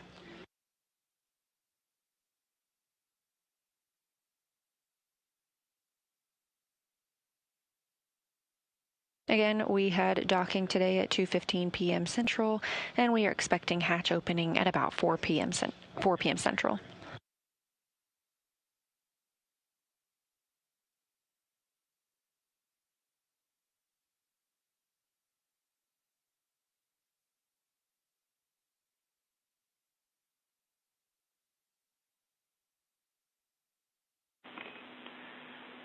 Dragon, this is Houston on the Big Loop. Wanted to let you know to stand by for hardline audio config. What this means is there will be about 2 to 3 minutes of audio outage while we make the configuration swap. Do you have any questions? Dragon copies, we're standing by.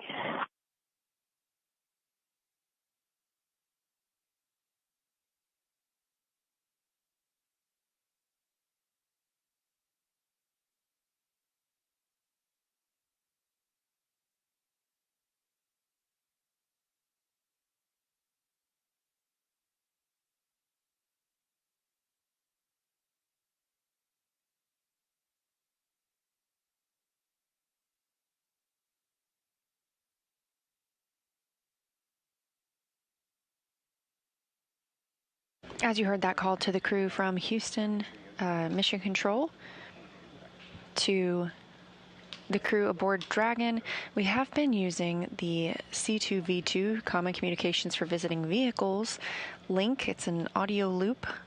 Also, we call it the Big Loop, that allows us to talk to all of the crew members in space aboard the orbiting International Space Station, as well as aboard the SpaceX Dragon, with Mission Control Houston and Mission Control in Hawthorne, all on the same loop. Once Dragon arrives to the space station, we reconfigure that loop so that we all have individual again.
Copy that, Chris. At the moment, we want to recommend just hanging tight for a little bit longer. Otherwise, it might take some force by using your feet on the side and that sort of thing.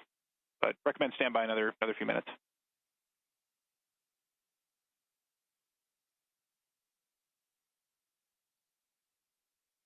Copy all. I'll stand by another few minutes, and then I can really give it some force.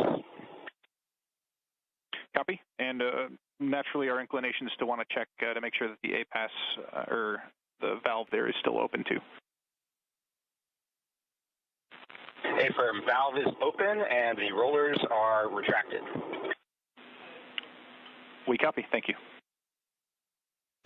Communications between Jacob Lesarge, the Capcom here in Mission Control Houston, and NASA astronaut Chris Williams, you see on your screen, on the International Space Station with the vestibule pressurized. We are letting that level out before he attempts to open the APAS hatch. That helps make it a little bit easier to open that hatch. Requires a little less effort once that has leveled out with the pressure aboard the space station.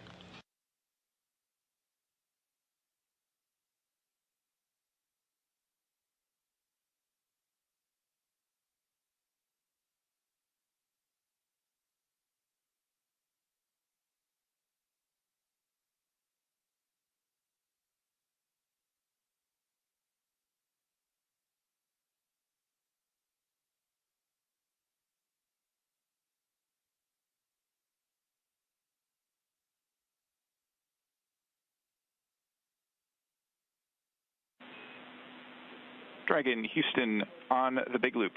Com check. Hardline audio reconfig is complete. We've got you loud and clear on hardline.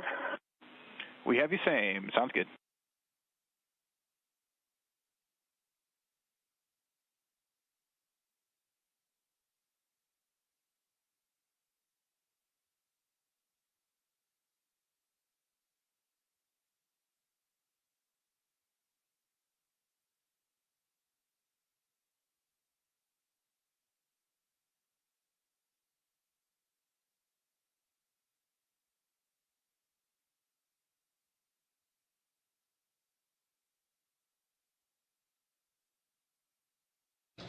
NASA astronaut Chris Williams has opened the APAS hatch. That exposes the vestibule that he was previously pressurizing, and through that vestibule is the SpaceX Dragon spacecraft with the awaiting 4 Crew 12 crew members. Is with you on the Big Loop. Again, they're docking coming at 2:15 p.m. Central today. We've got all of it out and just temp stowed right now. Is this coming into station with us now? Or just leaving it temp stowed? Is that the plan?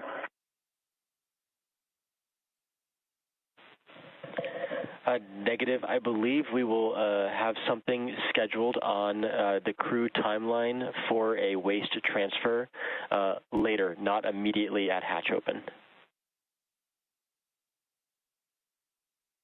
Okay, so that trash that we have in large outer bags should just kind of be temp stowed on Velcro, hanging out in the capsule for now. Affirm for now. We're not gonna transfer any waste yet.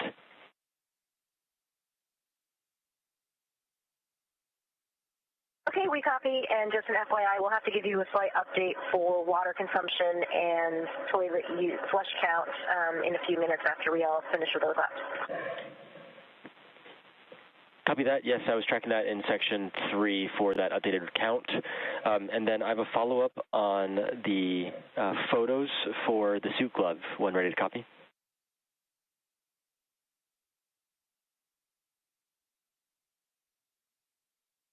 Ready to copy. All right. If it is possible and they are accessible, it is allowed to airdrop the photos from the tablet to the SpaceX iPhones, which are in Dragon. We do have an app there where we can downlink media. However, if that is hard to get to right now, I'm going to say let's not do that at the moment, and we can look at another opportunity to downlink the photos later on after we have you guys in ISS, and we can get that scheduled.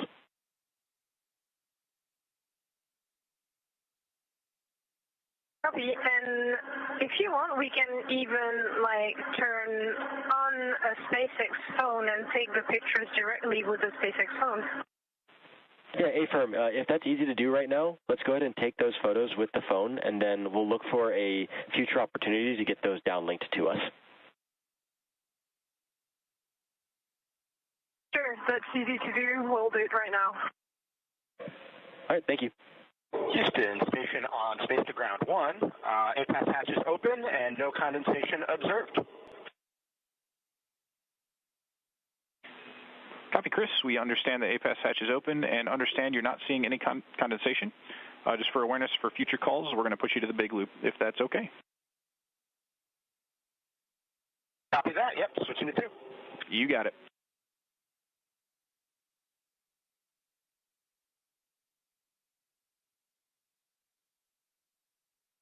That's NASA astronaut Chris Williams communicating with the Capcom here in Mission Control Houston, discussing the APAS hatch, and that is the hatch you see he just opened.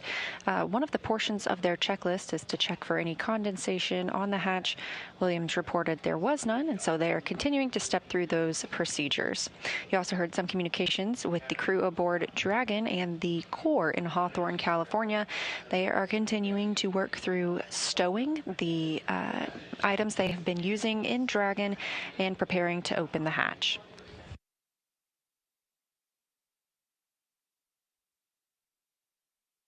Williams has just removed the docking target that's on the APAS hatch. This is what is used aboard a Dragon spacecraft when preparing to dock to the International Space Station.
Dragon SpaceX, over hardline. S-band will be deactivated shortly. Dragon to ground will no longer be available. Verify push-to-talk destinations are all set to ISS.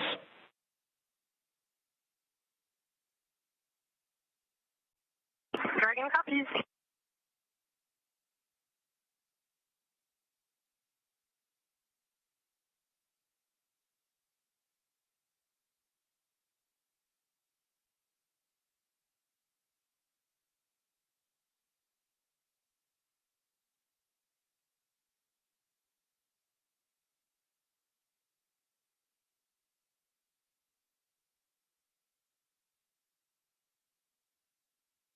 NASA astronaut Chris Williams stepping through the hatch opening procedures. He is installing the APAS hatch cover, having recently removed that docking target.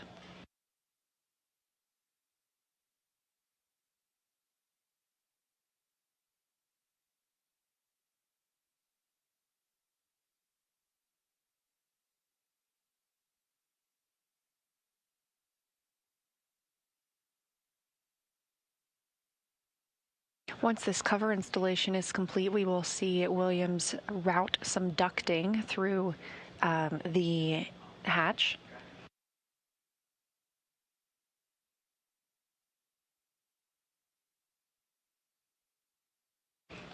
That ducting will allow for hatch equalization and keep the atmosphere in the International Space Station side flowing through toward Dragon.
Houston, SpaceX. This is the space station on the Big Loop.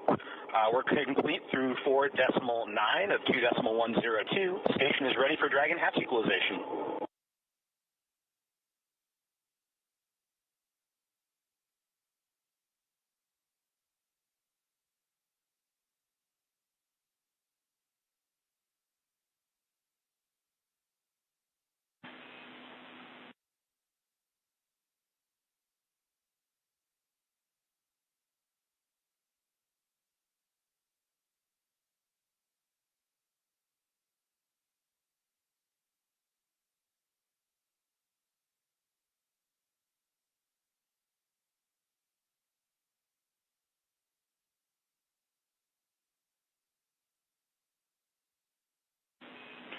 Chris, Houston on the Big Loop. Dragon is still working on hatch equalization procedures. Expect another maybe 10 minutes until we're ready for equalization. Station copies all. We're standing by.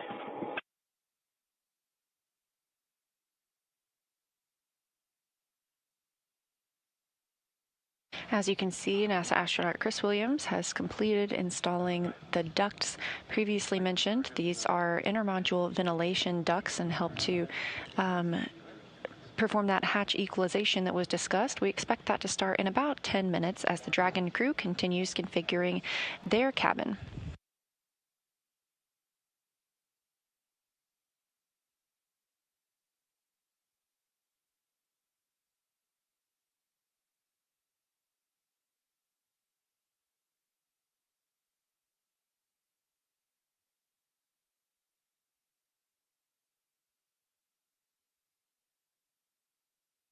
An hour and a half now since Crew 12 docked to the International Space Station at 2:15 p.m. Central Time. We are timelined to see hatch opening in around 4 p.m. Central.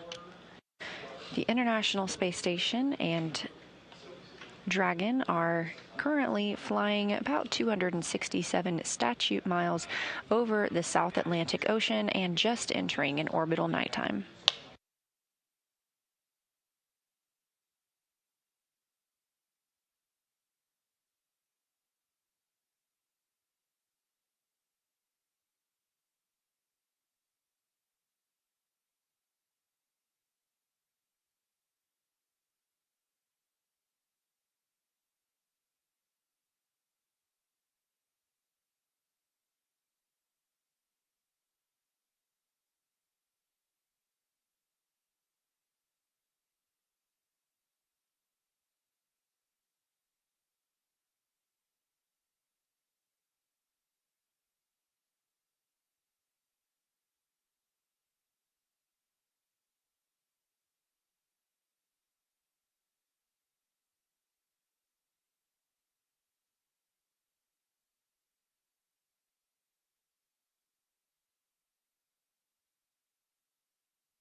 This is Mission Control Houston.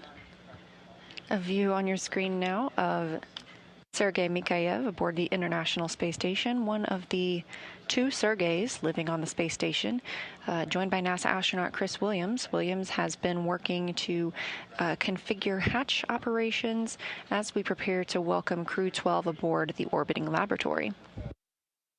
The crew aboard Dragon is still working through their checklist to ensure they're ready to enter the International Space Station, which will be their home for the next several months.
This is Mission Control Houston, continuing to monitor the arrival of Crew 12 to the International Space Station, which will increase the number of people living and working on the orbiting laboratory from 3 to 7. That docking occurred today at 2:15 p.m. Central Time, following an on-time launch yesterday morning at 4:15 a.m. Central Time. That's an approximately 34-hour rendezvous where Dragon was making its way to the International Space Station, everything moving very smoothly for that on-time docking today. The crew aboard Dragon is continuing to step through their procedures as the International Space Station side is ready to begin opening the hatches once that's complete. We'll also hear a few words from the crew members during a welcoming ceremony shortly after they've arrived on board, so we hope you will stay tuned. We are currently in a satellite handover here in Mission Control Houston. We use the Tracking and Data Relay satellite system to communicate with the International Space Station. We continuously monitor when these handovers will take place, and we look forward to regaining communications with the space station shortly.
Dragon for inventory.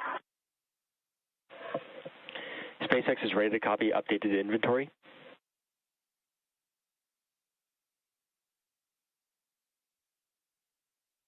We've got the waste system rinse running right now, so that'll be an additional 3 flushes, and there's no water remaining from location 11 and 12.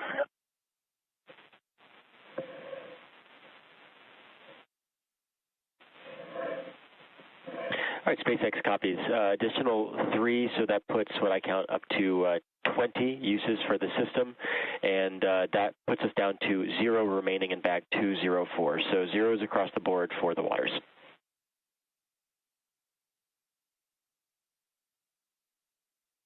Affirm.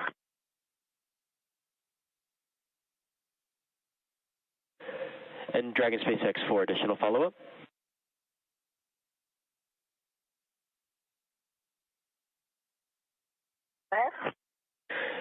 Looking to get in sync with where you are in 4.400. Are we complete through section 2 with section 3 now in progress for the waste system flush, or are we complete up until the waste system flush, which is in progress now?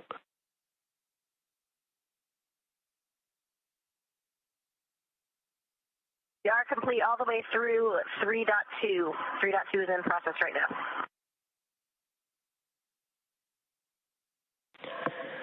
All right, SpaceX copies. For awareness, when you do step into section 4, so when you've completed all remaining actions in section 3, we have already gotten the call in 4.1. So we'll just be looking for your readiness for hatch equalization when you get into section 4. How copy?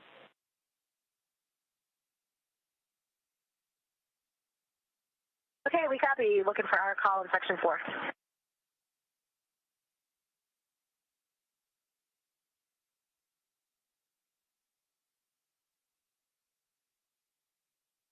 All right, SpaceX copies. Thank you. Yeah, that's the contact SpaceX instruction in 4.1.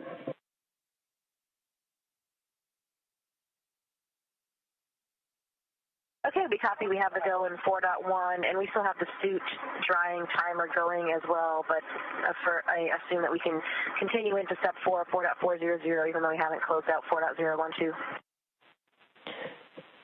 Affirm. We'll go ahead and start stepping through section 4 while the suits continue to dry.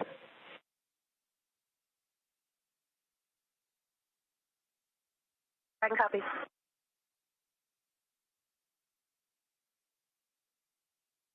A lot of communication between the core in Hawthorne, California at SpaceX headquarters and SpaceX Mission Control with the crew aboard Dragon as they prepare to open the hatch and join the crew aboard the International Space Station.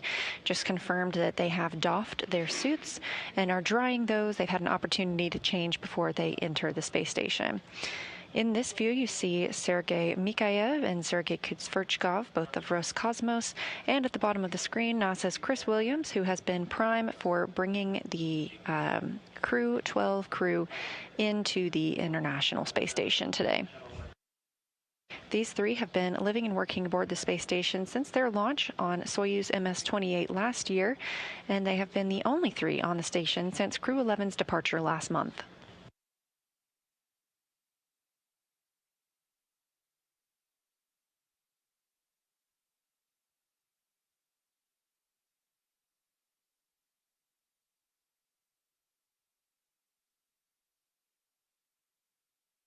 The time zone used aboard the International Space Station is GMT, and it is just past the 10 o'clock hour at this time.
SpaceX Dragon.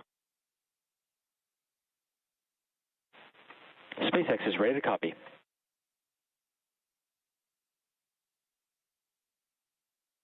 With you in 4.1. All right, SpaceX copies. The ISS crew has reported that they're ready for Dragon hatch equalization. Can you confirm that Dragon is ready for hatch equalization?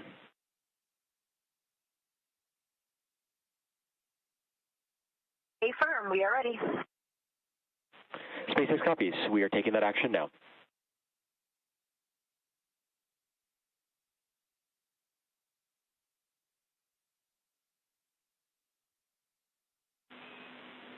Station and Dragon, stand by for equalization. It is expected to take 4 minutes.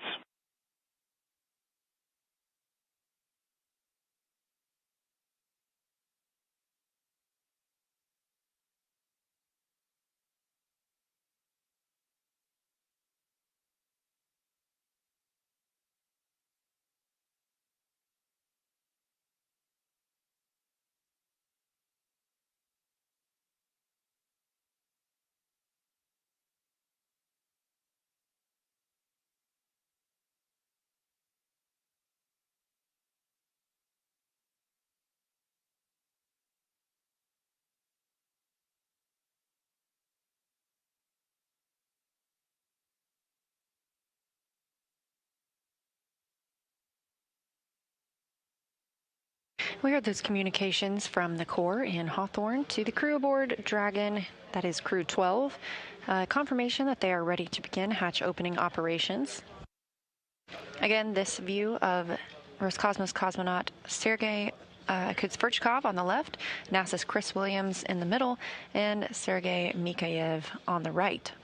That's the current crew of Expedition 74 that are being joined by Crew 12 and bring the total of people living and working on the space station up to 7. As you can see, it appears that they are looking up. That's the direction toward the Node 2 Zenith, or space-facing port.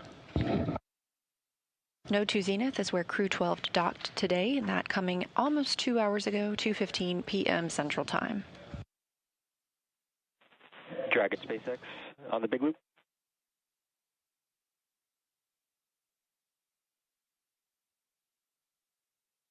Go ahead.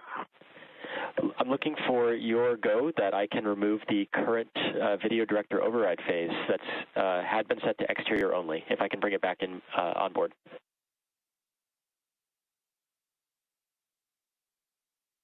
Affirm, you've got our go.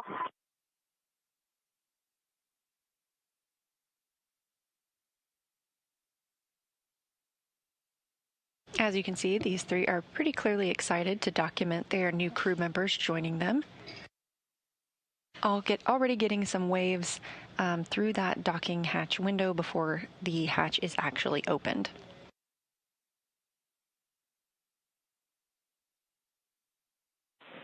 Dragon SpaceX, we are back on board with cameras.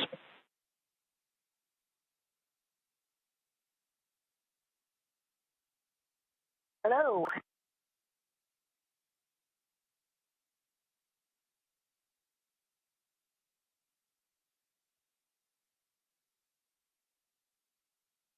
Currently, the teams are allowing some time for the pressure in the Dragon cabin to equal out with the pressure that's currently in the vestibule. Once those are equaled out, we will see them open that hatch and join Expedition 74.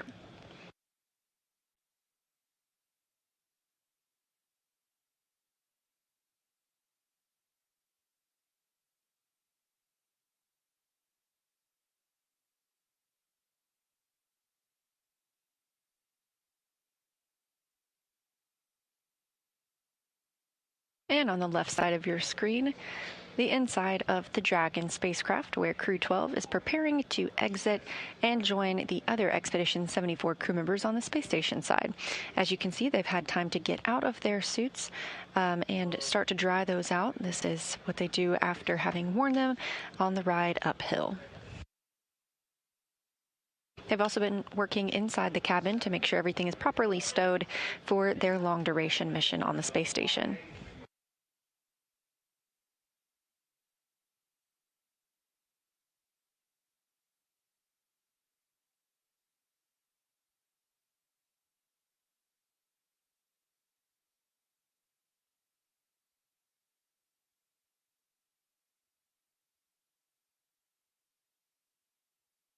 the view from inside Dragon now showing you the view from the pilot and commander seats. Of course, they are no longer in those spacesuits, but you can see Sophie Adano and Andrei Fedyaev down towards the lower portion of Dragon. And another view of those screens. Those are the screens that the crew uses to monitor during the flight to the space station.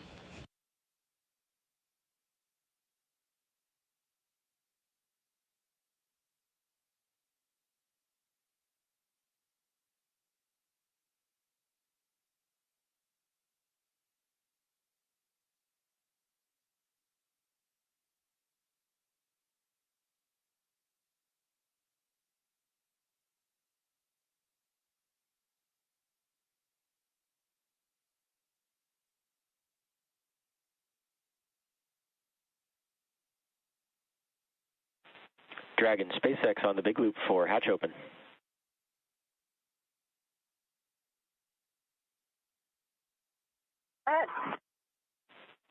You are go for hatch opening per the decal, followed by the remaining actions in procedure 4.400. After 4.400 is complete, transition to NASA procedure 2.102.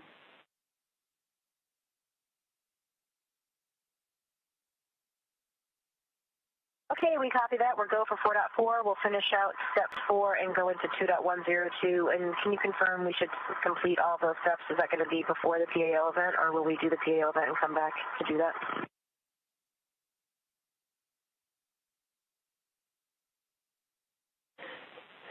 SpaceX copies. Good question. We're going to complete the 2.102 steps prior to the PAO.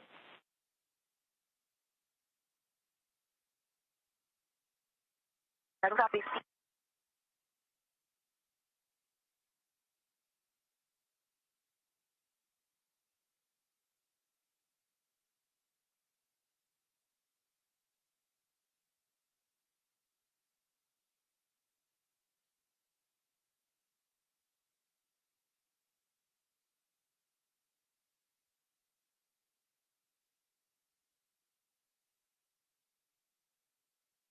And on the left side of your screen, you see the crew members beginning to open the Dragon hatch.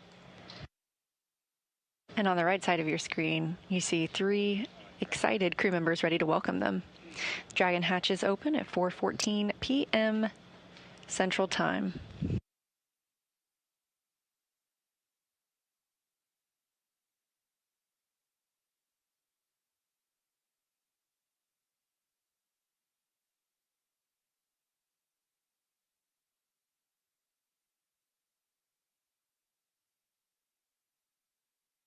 SpaceX Dragon, the hatch is open.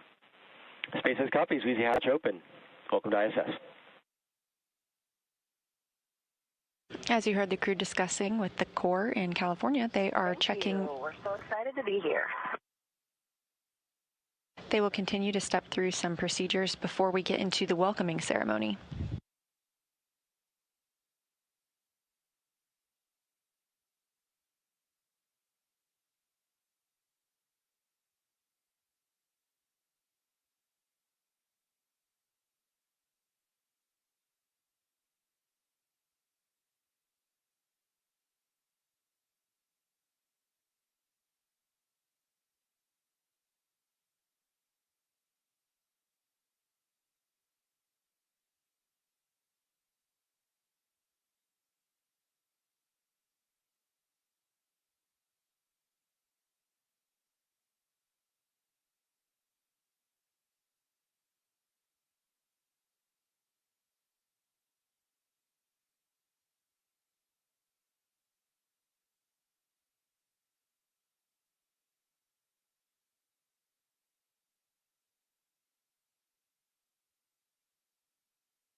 Houston, Dragon.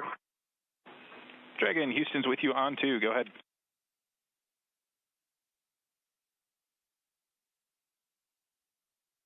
And the duct installation is complete. We're go for IMV fan activation.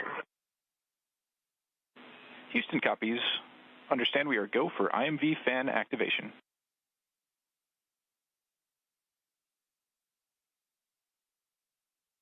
As you heard Jessica Meir report that the duct installation is complete, we previously saw Chris Williams routing this to Dragon. This allows for IMV, or intermodule ventilation.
And Houston Dragon, we're looking for your go in 6.3.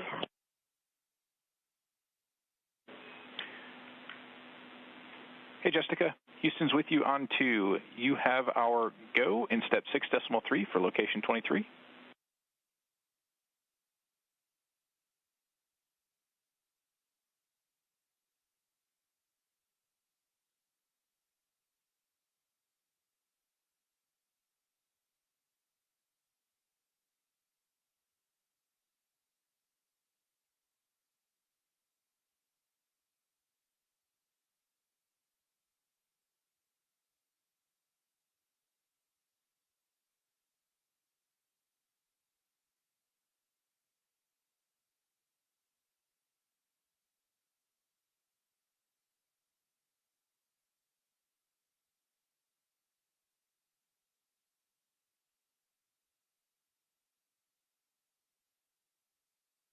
This is Mission Control Houston. The hatch on the Dragon side of the Dragon being docked to the International Space Station was opened at 4:14 p.m. Central Time. Coming almost 2 hours after docking at 2:15 p.m. Central Time, the crew continues to step through procedures inside Dragon before floating through the hatch and into the International Space Station.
SpaceX Dragon, Lyle cartridge is sealed and installed.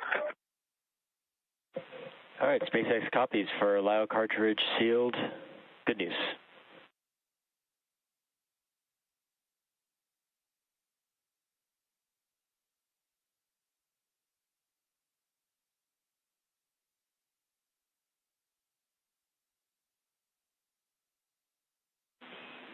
station. Houston on 1 for Chris and PAO event.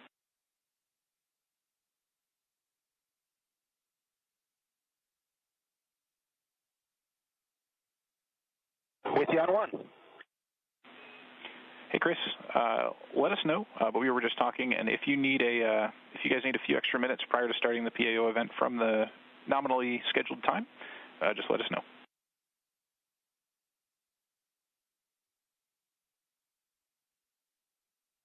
Copy, Wilco. We're all good here. We'll see how the Dragon crew is getting along, and I'll let you know.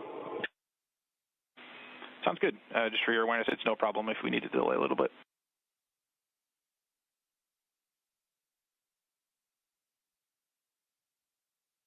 Yeah, thanks for that.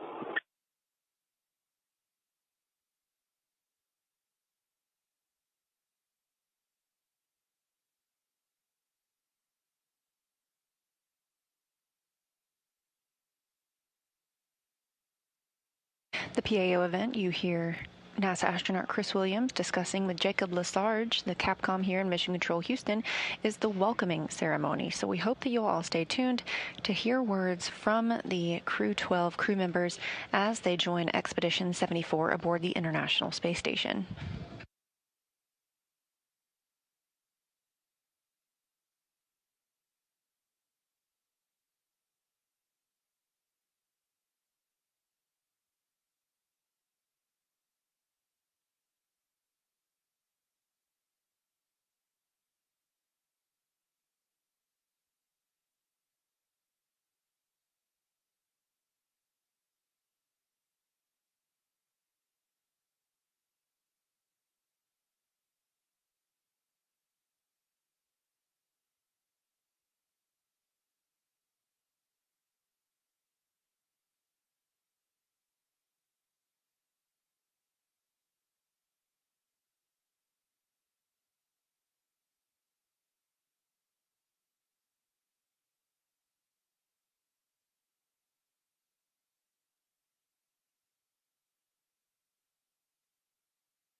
We are in a satellite handover with the tracking and data relay satellite system from the International Space Station Flight Control Room and the space station.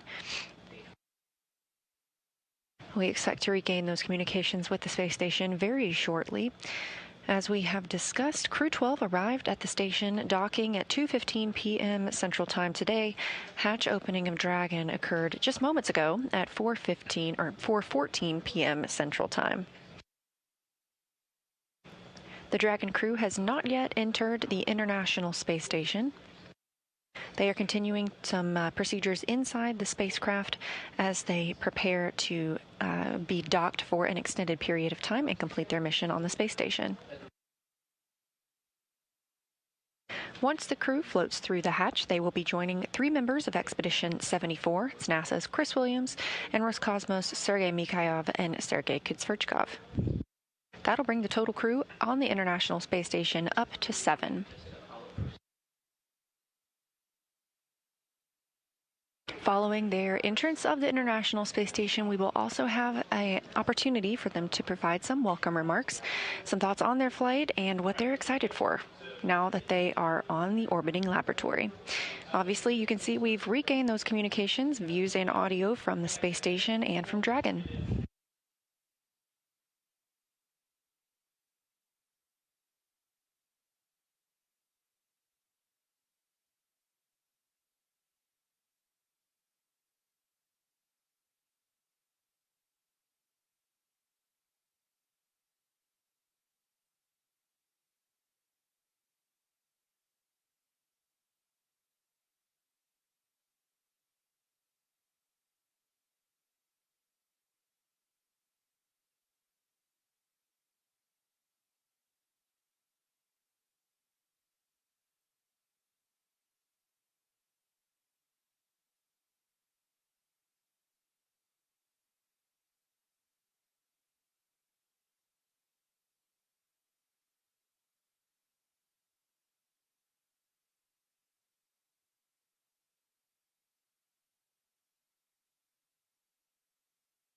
On the left side of your screen, you can see the Dragon crew continuing to work through their procedures before they enter the space station. They are not in their suits.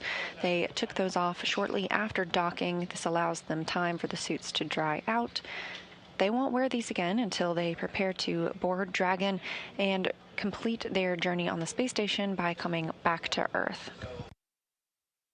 Again, this is a long-duration mission,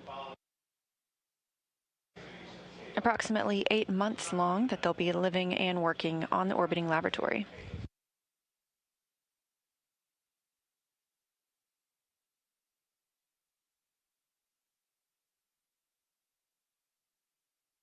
Currently most visible in Dragon. Configuration is complete.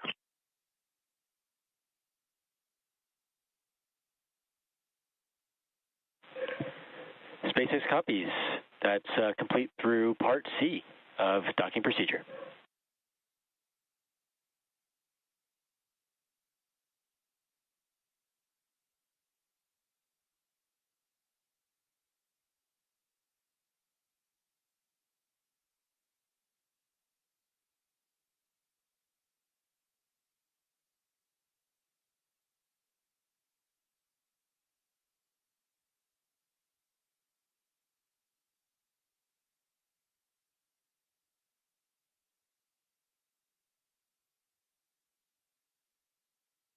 And SpaceX Dragon, we will proceed into ISS and come back to finish the last step of the suit stuff. That works for you guys?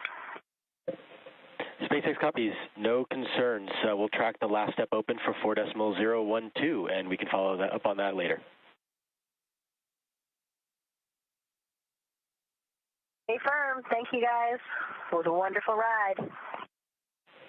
It was our pleasure, Jessica. Have a good stay there, Crew 12.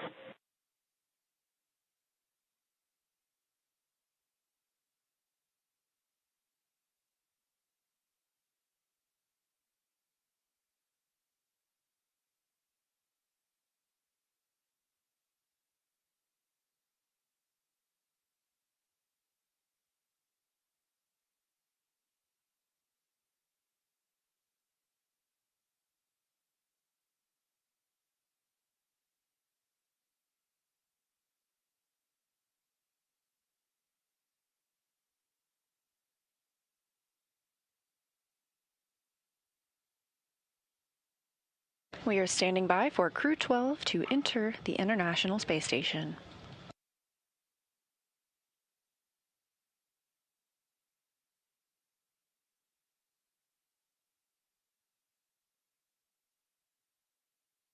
First through the hatch is ESA astronaut Sophie Adeno on her first trip to space.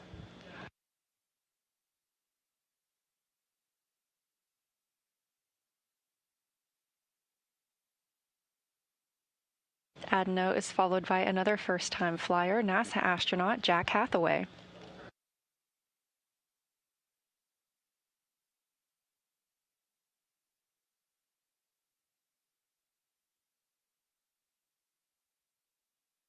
Roscosmos Andrei Fedyaev is next to join the Expedition 74 crew on the space station, and NASA astronaut Jessica Meir makes her return to the space station as well.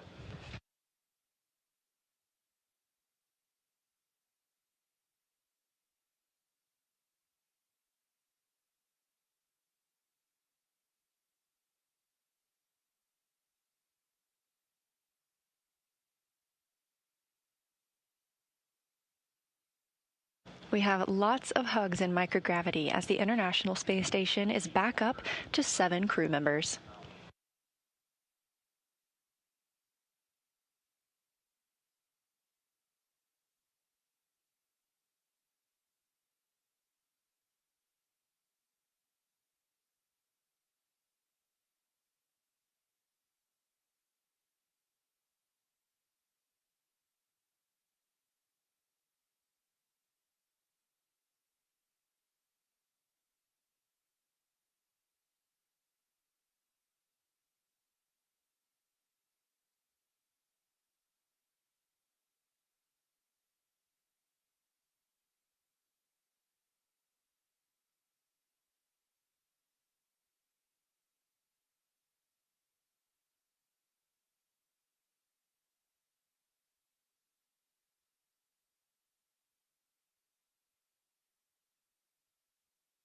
Houston, station on 1 for the PAO event. Station, Houston is with you on 1. Go ahead. Yeah, we are ready to get configured for that and just knock that out if it's good for you guys. Just give us 2 seconds to get the mic up and we'll do a quick voice check. Houston copies. We'll plan for an on-time start. I'll make a call in about 60 seconds if you're good with that.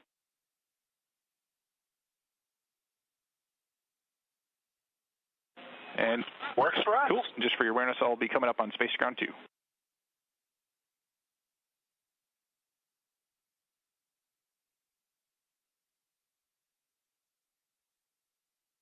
There's Crew 12. Now all 4 members of Expedition 74 aboard the International Space Station.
Expedition 74, this is Houston. Would you please give us a voice check? Currently, we're not hearing anything through the mic.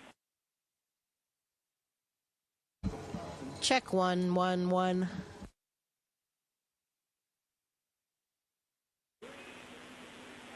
Okay, Houston copies. That's a good voice check. Standby 1.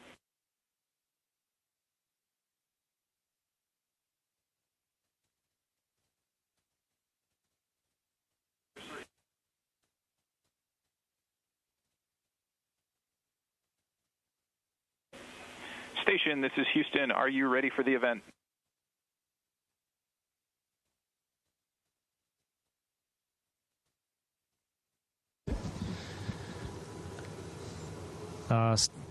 Houston Station on 1, and we're ready to say welcome to Crew 12 today, and we are happy they all arrived safe and sound. And we've been waiting for this moment for a very long time.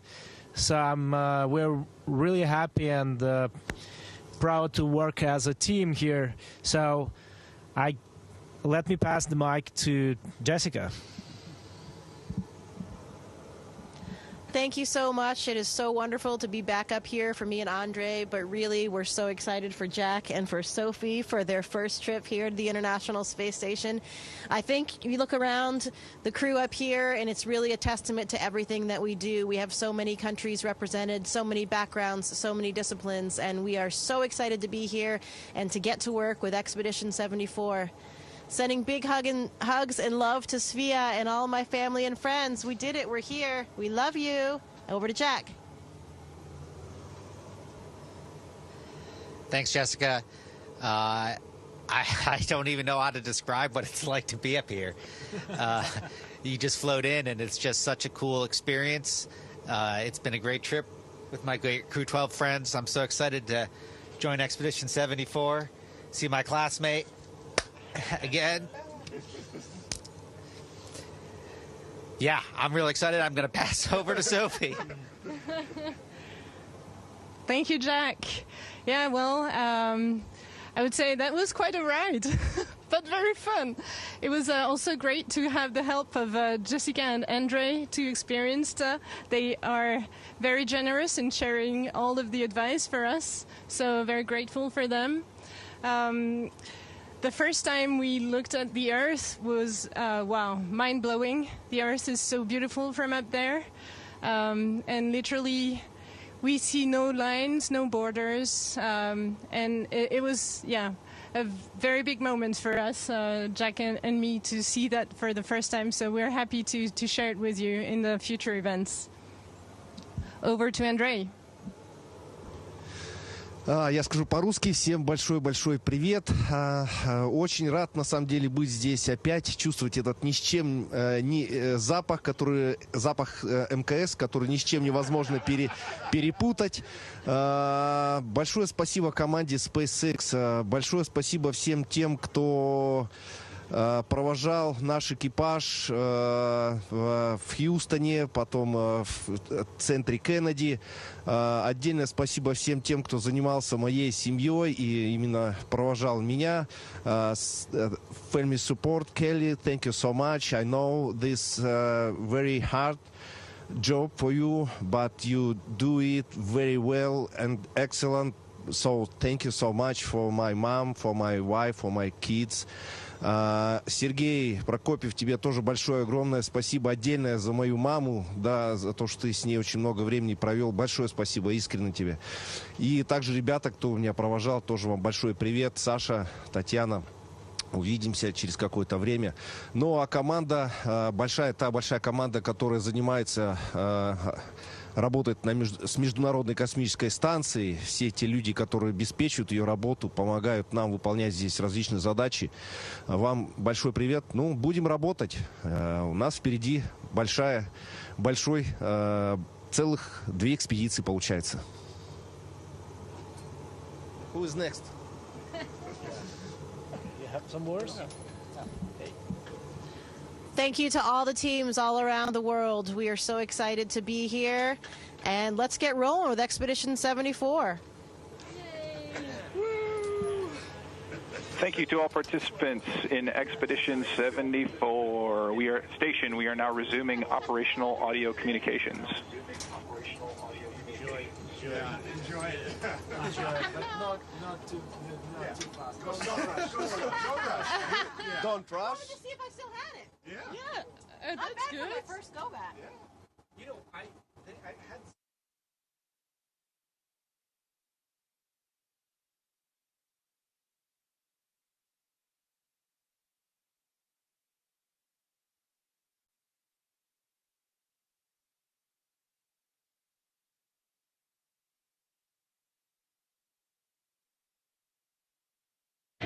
Seven smiling faces aboard the International Space Station now that we have all of our crew members aboard.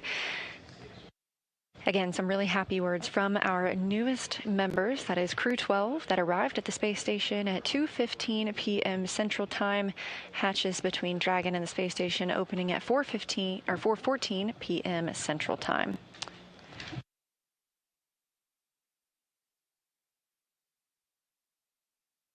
Thank you for joining us today for Crew 12's arrival to the space station. After launching at 5:15 a.m. Eastern yesterday morning, Friday the 13th, the space station got a sweet Valentine today with their docking at 2:15 p.m. Central. This crew will work on integrating into daily life aboard the orbiting lab, which has additional operations coming up. Those include the departure of SpaceX's 33rd commercial resupply mission, followed by departure of JAXA's HDV-X as well. Later this spring, we'll see a couple of spacewalks, so check nasa.gov for the latest updates. Of course, we're also gearing up for the Artemis II launch to send humans around the moon, with March as the earliest potential launch window. It's obviously an exciting time for NASA. We really hope you follow along. Happy Valentine's Day, and this is Mission Control Houston.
And you have a 5-year-old child. I do. You're in the photography business. Yes, ma'am. And you wanted to do a photography shoot using, I assume, small children to enhance your business. Yes, ma'am. That would clearly be used for advertising, because you weren't going to take pictures of people's children and keep them in your drawer. You understand that. You understand that, right? I understand to a point.